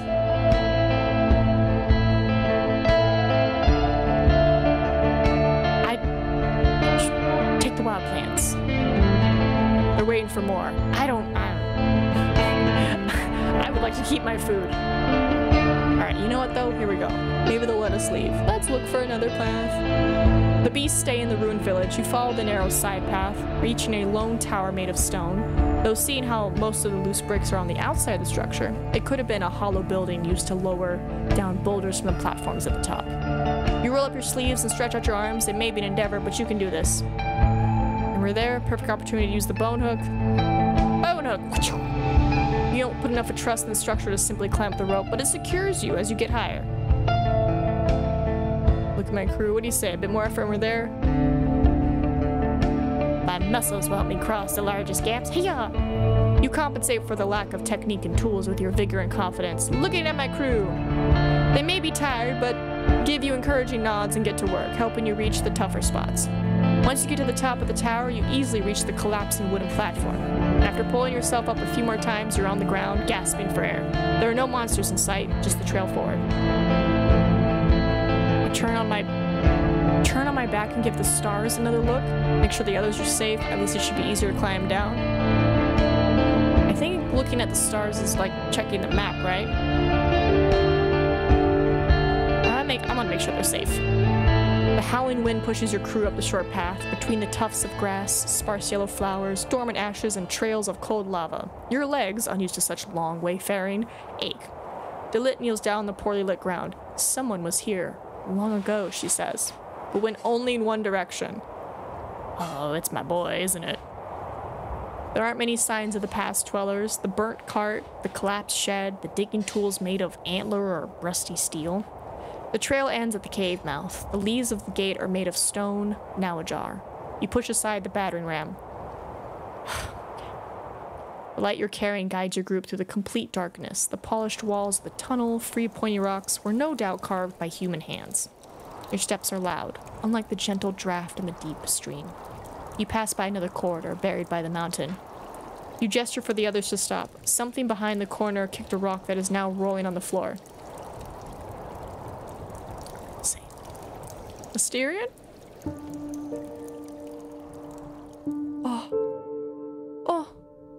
The ghastly scream of a human-like throat makes you take a defensive stance, but despite the passing breaths, no attack follows. Holding the light in front of you, you reach the next chamber. The undead is fiercely squirming in its attempts to release itself, alternately pulling the spear that's nailing it to the wall and reaching toward you, as if it's hoping you'll fall in its embrace. There are no other corpses in sight. The creature must be starving. Agidia covers her mouth, stopping herself from screaming. Thyrus narrows his eyes. Yeah? 'Tis him. Sivia adjusts his cloak, hiding his dagger. Well then. Dilik gives a worried glance. I'm sorry. No, I mean, I figured he was dead, but he's undead. The half-rotten flesh and the worn, torn tunic tell you little, but Asterion's short shell is still wearing the mail you were told about, now rusty, even more clangy than a new set. Some of the red hair and beard remain on the monstrous pale face, but most of the strands are all over the floor. The knees of the creature are shattered. Next to them rests a large rock. Did he break his own legs? A tree talking to a bush? Lewis. I'll draw a little bit more when we're out of the sadness right now. A monster caught him here, something with great strength. He knew he was gonna die, so he imprisoned himself. I think he imprisoned himself. You step closer. The undead does its best to throw itself at you, but it's not strong enough.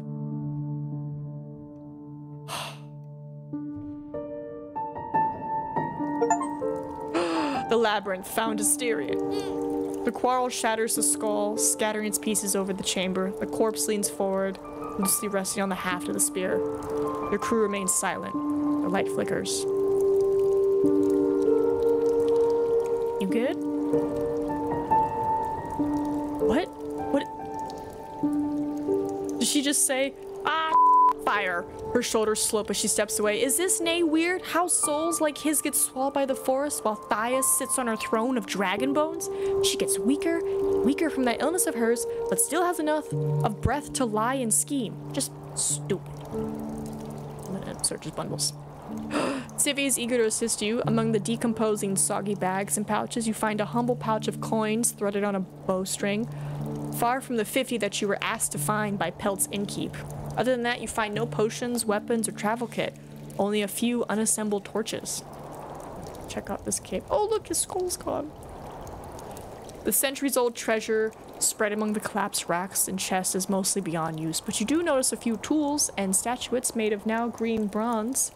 Judging by the simplicity of the chamber, it's likely a little more than a basic storage room. The corridors leading to the deeper chaos have all been buried by time. I found him! I found my boy! He was an undead. He, like, broke his own knees and then, like, stabbed himself to the wall so he couldn't wander around and hurt anybody. And then I came in there with a crossbow and finished the job. It's sad! No, but I probably will burn him. I should, but, like, he's dead. He's dead now. But I'll probably burn him. Well, he was an undead. And then I made him dead. Now I killed his corpse, yeah. Alright, let's collect the useful scraps. Let's get back to the boat before the sun rises. Let's collect the scraps. Since you have quite a few capable hands with you, the clangs and rattles last for quite a bit. Even though you take only the most promising pieces to avoid encumbrance, Thyra scowls at you, but follows the order. Why doesn't he like it? Let's get out of here. You spare the corpse one more look. I should burn it. You surrender Asterion's shell with a few... Sorry, not surrender. Surround with a few wooden logs and some of his own possessions. The smoke drives you outside. The fresh air makes you yawn. You grab your bags and approach the edge of the scrap, observing the woods of High Island. You recognize the trail that led you here from the valley of the Saurians. Let's try to follow the same trail. We should be able to reach the harbor before low tide. Doo, doo, doo, doo, doo, doo. Oh my god, we're back! You help your group tie the boat to the piling. Agidia, worried about Russell, is the first one to enter the hamlet. The others start to plan their return home. Lilith makes sure her crossbow didn't suffer from the salt water. She's seasick again and doesn't say much, but her giggling remains as honest as ever. Thyris throws away one of his creepers. Gotta make a new one when I get home.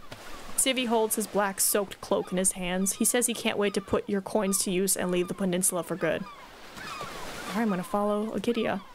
You scratch Russell's neck, take off your bundles, splash your face with cold water. Now you need to take everyone to safety before you stop somewhere for the night. You're going to end the day at... if I do Foggy, we can drop off Civi. So let's do Foggy. Plus she can feed me. Boop. Oh my god, are we gonna finish? Oh my goodness. I'd like my free meal. She stretches out her arm and grabs a bowl. Thank you. I found him. After your story, she lets out a chuckle. So that's what he's been up to. Going there all by himself? What a dumb boy. She sees your look and shrugs. What can I say, love? He wasn't of much use. I wish I could get the head of his lizard. It would look plenty fine. Oh, there. She points at the Bugs trophy with her broad chin. Lady. Yeah, we have 3 hours. Oh, I'm on day 40? I'm glad I chose easy. I can't go anywhere else, can I? Not really. I could maybe... I could go to the creeks. Or Gale Rocks. I'm gonna go to the creeks, because, you know, they want me to be their family. Few scantily clad people are standing on the bridge, greeting you as you ride by. On your way to the gate, a flock of sparrows takes off the road, landing on either side. I need to also get cleaned. Yeah, I plan to sleep here, so... Let's get into stream. Let's remove the blood. Old Hava, she's fine. Hunter, nothing. Carpenter. I have made some additional progress with the Eastern Path. I have placed the sign just like you asked. He exhales and nods gently. Thanks, friend. I was thinking about it, and maybe a good opportunity for us to visit that mountain after all. There's a lot of talk about, and there'll be even more in spring. Here, he answered 2 dragon bones that he already held in his pocket. Grab them without a word. I'm glad to see you got your senses back. I'm surprised you keep finding something to do. This land really is a mess. Alright, the steering is dead. He sits down. You consider walking away, but he finally speaks through with hesitation. I'll pass this story to the tribe, though in a bit of a gentler way. He sighs and looks at your boots. Can't believe he found nothing. Why would he listen to a legend? Didn't he know there's so many of them that they can't all be true? He adjusts his jacket, scratching his side with an absent look. To think he told us nothing, and about such a goblin brain thing. He raises his eyes slightly, and seeing his clenched lips, you realize there's nothing else he can tell you about it. Alright, bye, buddy. I'm gonna go to sleep. Question, how do we end this? Like I have to drop off my companions or something? Hold on, let me go check this real quick. What am I doing now? I discovered this during diet during a slow journey. Right, we found that. I'm not doing the tunnel. I definitely can't gather enough money. There's probably still... Surely appreciate if they can be the first ones to get to it. I told the monks about it, so...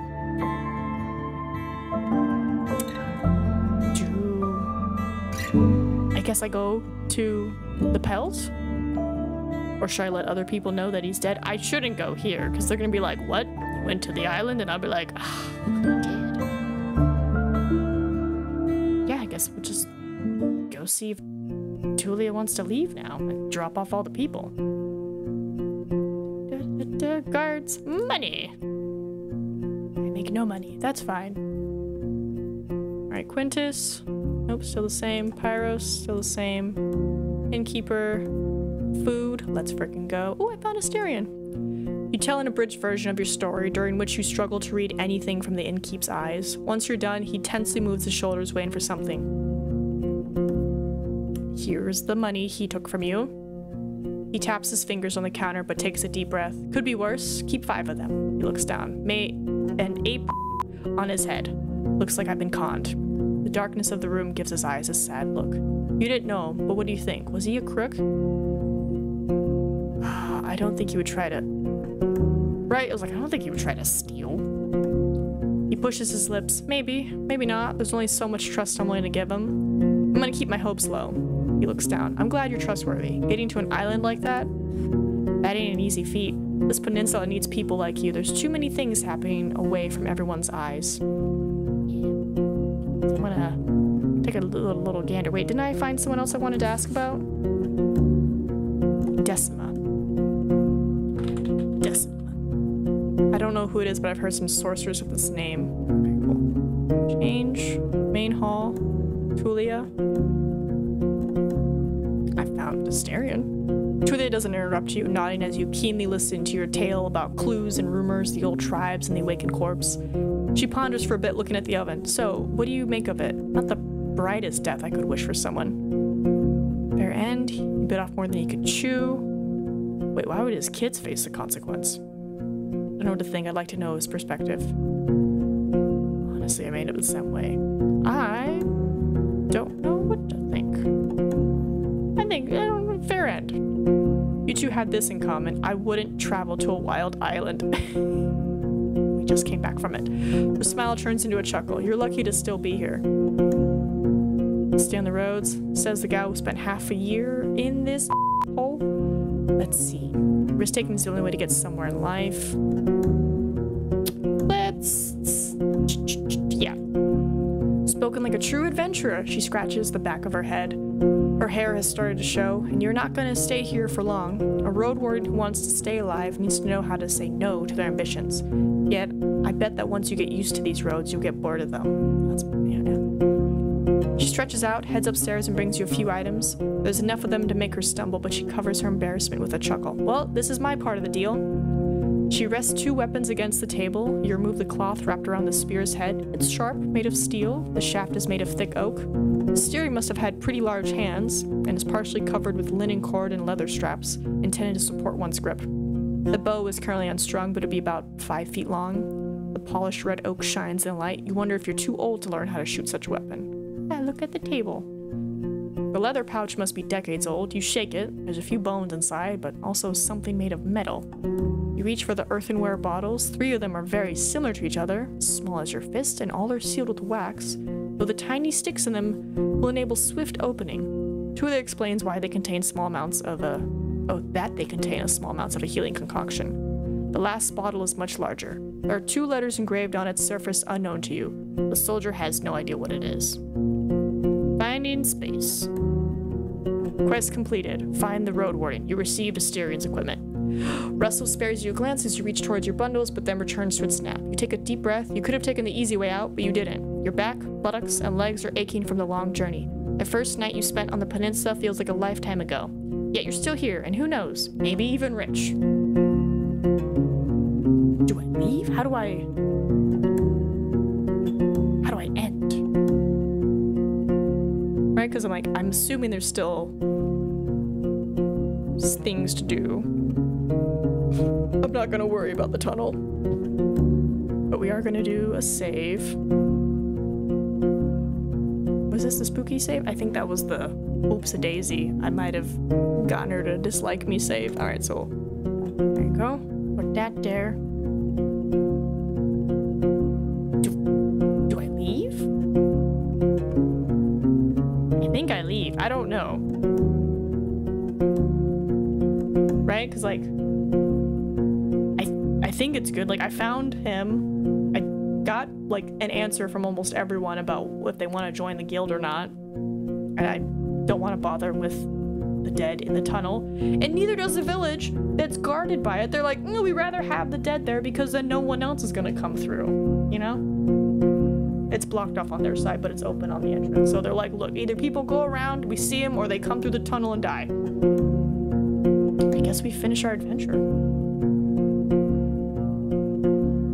She rests her hands on her knees, then straightens up. I am if you are. You look outside. It's early enough for you to reach the settlements on the other side of Hag Hills. I keep staring at the exit. There may be another way. Let's introduce you to Russell. You're going to spend a lot of time together. Tree talking to a bush. I think I'll do that during credits. The owners recognize you in the Bless of the Empress Inn. Once again, your pouch is light and you have to spend the night in the common room, chewing on watered-down gruel. The days fade away slowly. With Tulia by your side, you can't simply outrun the autumn predators, and a few times your journey gets violent. Still, she's a good companion, eager to kill boredom with an idle chat. One evening after she had one mug of cider too many, she admitted her grudge, mentioning the debt you placed upon her. Since then, the mood has gotten a bit lighter. Coins are as important as the equipment I have. After all the fighting I did in the north, the road isn't too rough. I wonder if this will be the last time I stay at roadside inns. After 2 days, you join forces with an encountered caravan. The roads get wider and harder, and you meet the first patrol of soldiers. "We're here," says the lieutenant in the last village you visit before reaching the city walls. Without explaining, she approaches a few red-haired farmers that are observing you curiously from the bench in front of their pit house. After exchanging a few words with them, Tulia gestures toward you. The Roadwarden is who should be thanked for finding him. The strangers keenly listen to your tale, then with smiles clouded by grief, thank you for your bravery. "Oh, it's his family! A man who looks younger than the rest can't stop his tears once he hears his paw has been spared the cursed fate and found his end in the flames." Oh. After a silent yet delicious meal, you resume your journey, carrying with you their names and invitation. Maybe I'll meet with them in spring. Their father pushed his limits. I'm glad his family knows this. Before we leave, I asked for some hay for Russell.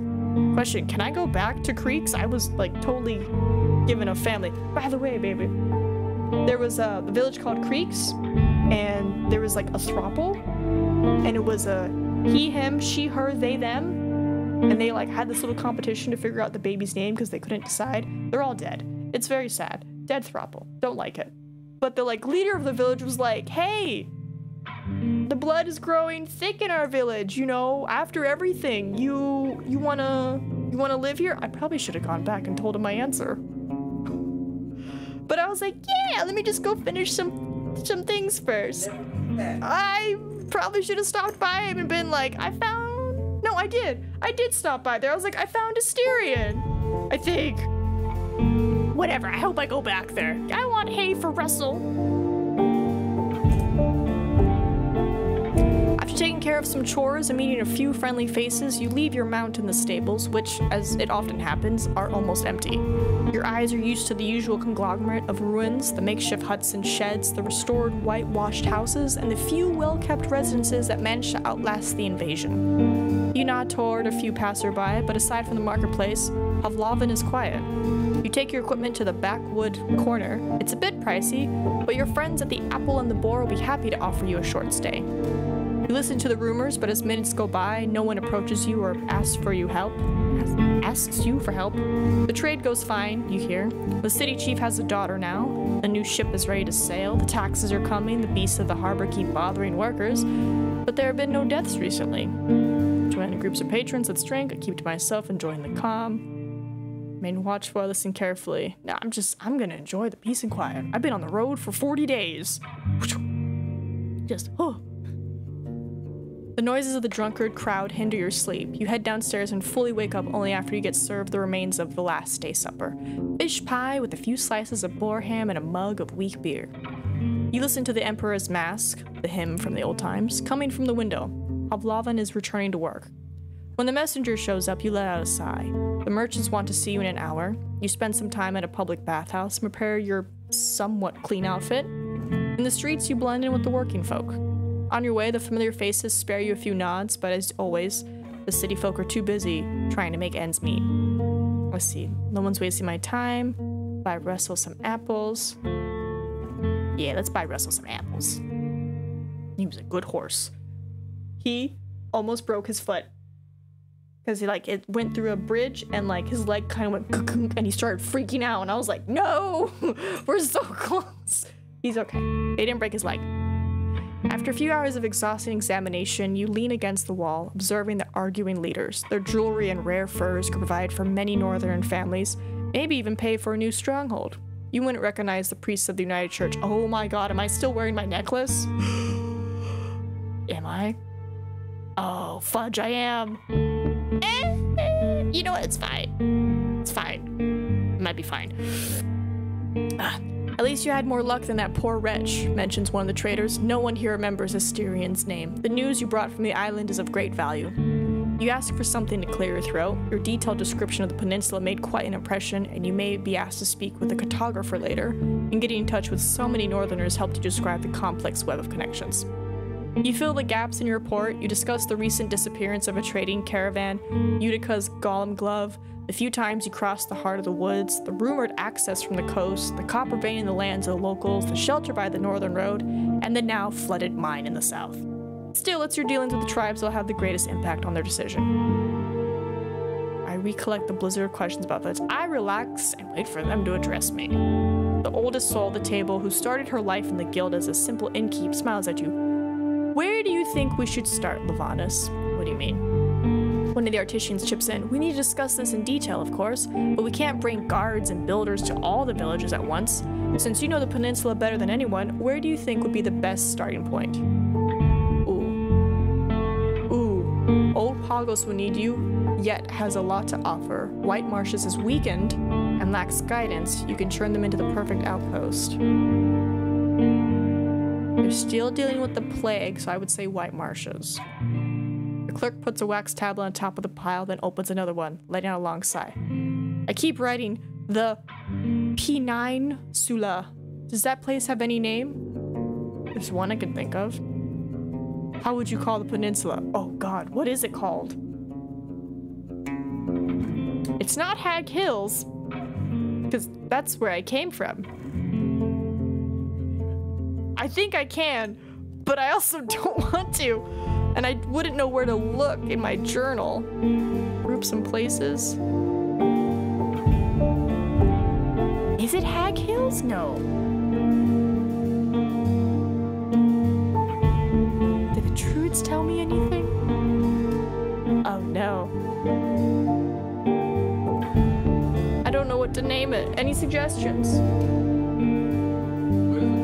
It's the name of the peninsula, the entire land that I was on.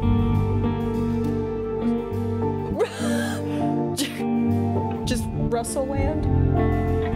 Okay. I'll give a quick internet gander to see if there's like, oh, it's this, or like, oh, you can call it Russelltopia? You know, Russelltopia might honestly be good.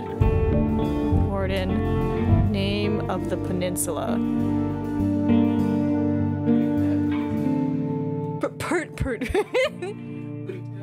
Putitan? Trying to check on this. Here's some context as to why I named it so. Pretty much a brief rundown of my playthrough. I started off with the atheist hero goal and went in blind. I'm not joking, my final day was the trip to find Asterion. It felt like a finale end. Okay. Oh, so you can name it. The peninsula didn't belong to me or Havlana, so I chose not to name it. Honestly, I wish I could have lied to Havlana about the resources in the north just so they'd leave those people alone. I think I can name it anything.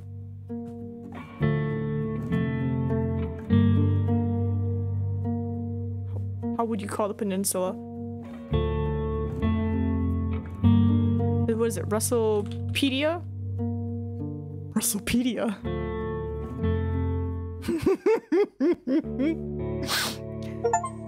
Explore the peninsula. The Roadwarden completed their mission. Yeah. After 3 days, you take part in a brief meeting in the guild's chambers. You're welcomed by a few council representatives. We're going to move forward with the investment. You finally hear. Your services are much appreciated. You return to the street with a wooden casket heavy with dragon bones. You could try to invest in some wares, but definitely can't stay idle at an inn. You have a mount to look after. I could look for some more work at the Colder Monks. Then starting the journey, that's where the easy dragons are. Yeah, no, just live comfortably. Go live comfortably in the creeks. The flow of merchants, soldiers, explorers, and supplies brought many changes to the north. While some of the tribes tried to stay independent, they couldn't resist the temptation of new inventions, crops, and security. After a few generations, the sparse settlements were indistinguishable from the other regions of the province, with safe roads, strong walls, and regular visitors. What's happening, Bumpy? The trade route following the Western Trail greatly benefited the dwellers of the Pelt of the North. After a few more years, they moved to Havlaven, living off their savings and occasional mercenary work, forming an experienced squad. The inn was sold to the city officials and renamed one of the few shelters in the dangerous north, with the help of... This is not how I thought credits were gonna go, but I'll take it.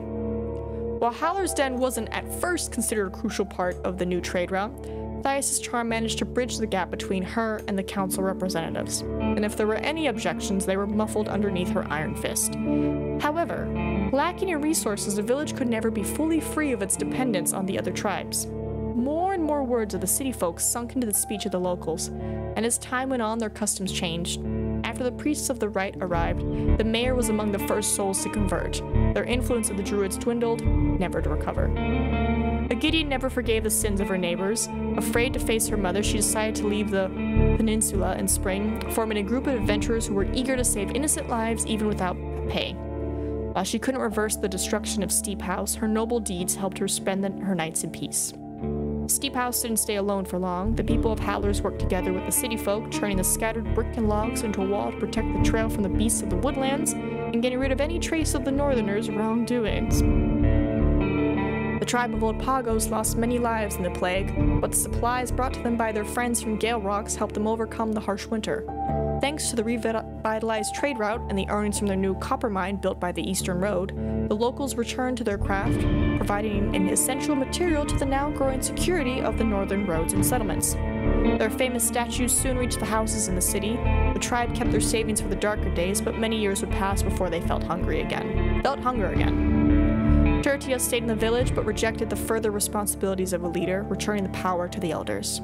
She spent a few years patrolling the roads until, humbled by the selfless help she received during her struggles, she joined the monks on the mountain, guarding them from flying beasts and escorting them on their journeys to other monasteries. Quintus equally joined his friends at the Pelt. His next few years were full of brave hunts and drinking, until he mixed the two a bit too much, barely escaping a runner. With the help of his companions, he began his path toward maturity. While Havana wasn't eager to directly support the monks, the easier access to supplies almost allowed them to finish the work on the library in stone. However, their poor planning led to a disaster. After a violent earthquake, the mountain collapsed under its own weight, burying many souls alive. Oh no. Orientitus kept his word and steered clear of black magic, stepping into the background of local politics. While he guided his neighbors spiritually, he no longer claimed to be a prophet. The people of White Marshes were steadily growing in comfort, not only trading with the city folk, but also offering their services as guards to the caravans and travelers, gaining more from such journeys than they ever would from their unusual soil. Helvius' short-sighted leadership hindered the Hovlovan investments, but his tribe left behind the lean years once he grew too weak to uphold his position. Thyrus upheld his longing for family for another year until, without alerting anyone, he left to see the hermit in the southern caves, and stayed with him for another few seasons. Fighting shame and resentment, he finally found peace in letting go of his past and found himself a new home in the distant wetlands of the south, where he was valued for his impressive talents, and where his quirks were seen as harmless. The caravans made all the difference to Foggy, who used the dragon bones to pay for the supplies and help that were needed to build a proper wall, then the first new buildings of her growing hamlet. While the exhausting combination of running the shelter and building new structures finally stopped her aging heart, she spent the last 2 decades of her life being louder than ever, filled with goals and ambition. The place known as Foggy's Inn stands to this day on the bank of Foggy Lake, run by the tribe of Creeks. Using the pay he got from the Roadwarden, Civi soon left the tavern, only to get mauled to death by a pack of spotted wolves. Lon, on the other hand, learned a few things from the hunters and worked as the inn's head trapper till the end of his days. Oh my god, what a horrible ending for him! Thanks to the new supplies gained through trade, the children of Creeks grew strong, but far from being rich. Shush, Tummy. While the village was bursting with life, constantly pursuing new ideas for a better tomorrow, most of them ended in nothing. On the other hand, the locals never tied themselves too strongly with the city and maintained their unusual customs. Eli quickly realized that keeping the road safe was a much better way to earn dragon bones than selling his crooked chairs and tables. While he wasn't a fighter, he often joined the merchants traveling the peninsula, exchanging news and suggesting new investments. In the meantime, he was gladly engraving the shapes of animals on cups and plates. With the passage of time, Ephron saw many more deaths among his friends. He grew quiet and detached, spending days talking to his hat, until he left without a word. Why are these sad things? The people of Gale Rocks needed little, and after selling the excess of fish and salt, they received enough crops and tools to prosper, sticking to their familiar edge of the world. In the years to come, their days were good, and for the most part, remained the same. Hey, it was met with the red pie. Let me just write that for myself. Though with difficulty, the road leading through the heart of the forest was restored, maintained by the combined efforts of soldiers and the locals. While she no longer had her tribe's support, Glaucia refused to abandon her new target, the people of Howler's Den. However, the villagers, thanks to the road warden, knew exactly where to find her and managed to execute her in her own camp. Eudocia agreed to do some work for the city folk, earning a great amount of luxurious wares, but since every request she got was a variation of making a weapon even more lethal, the boredom of repetition started to push her to her limits. She sought joy in her own projects, sharpening her senses with snakebait, day after day, until her heart stopped beating a year later. Soon her residence became occupied by the soldiers of Pavlovin, who made nothing of the motionless stone sentinels. The tribe of the Green Mountain, worried about the growing presence of the city folk, ended up blocking the trail that connected it to the rest of the peninsula. Every once in a while, the rumors of pagans of weird tongue, seen by Eastern Trail, spread among the merchants, but a keen listener would notice that such tales always differed when it came to describing the tribe's clothing, weapons, and skin. Lavanus, the road warden of Russelpedia, rejected the routine of the city folk, spending their savings with little care, then taking the riskiest jobs for riders. What? Little care? I said save the money! Then taking the riskiest jobs for riders. After a few violent years, their life, full of colorful memories of duty and pleasure, ended with a single mistake. Oh, I didn't have a happy ending. Okay.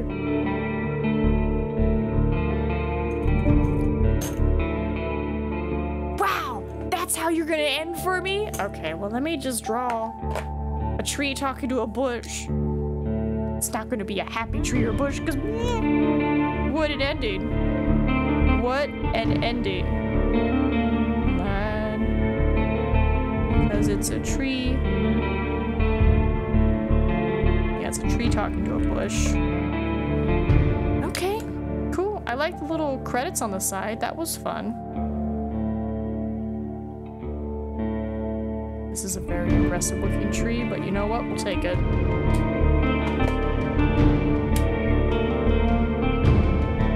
Don't mind me, I'm just doodling.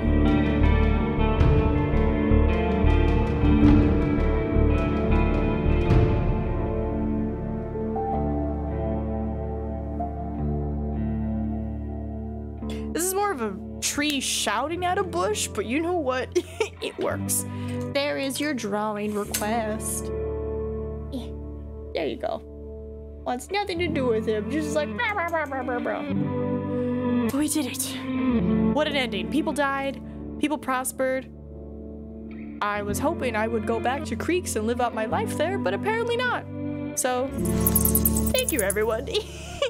Thank you for seeing this lovely journey. We finished Roadwarden.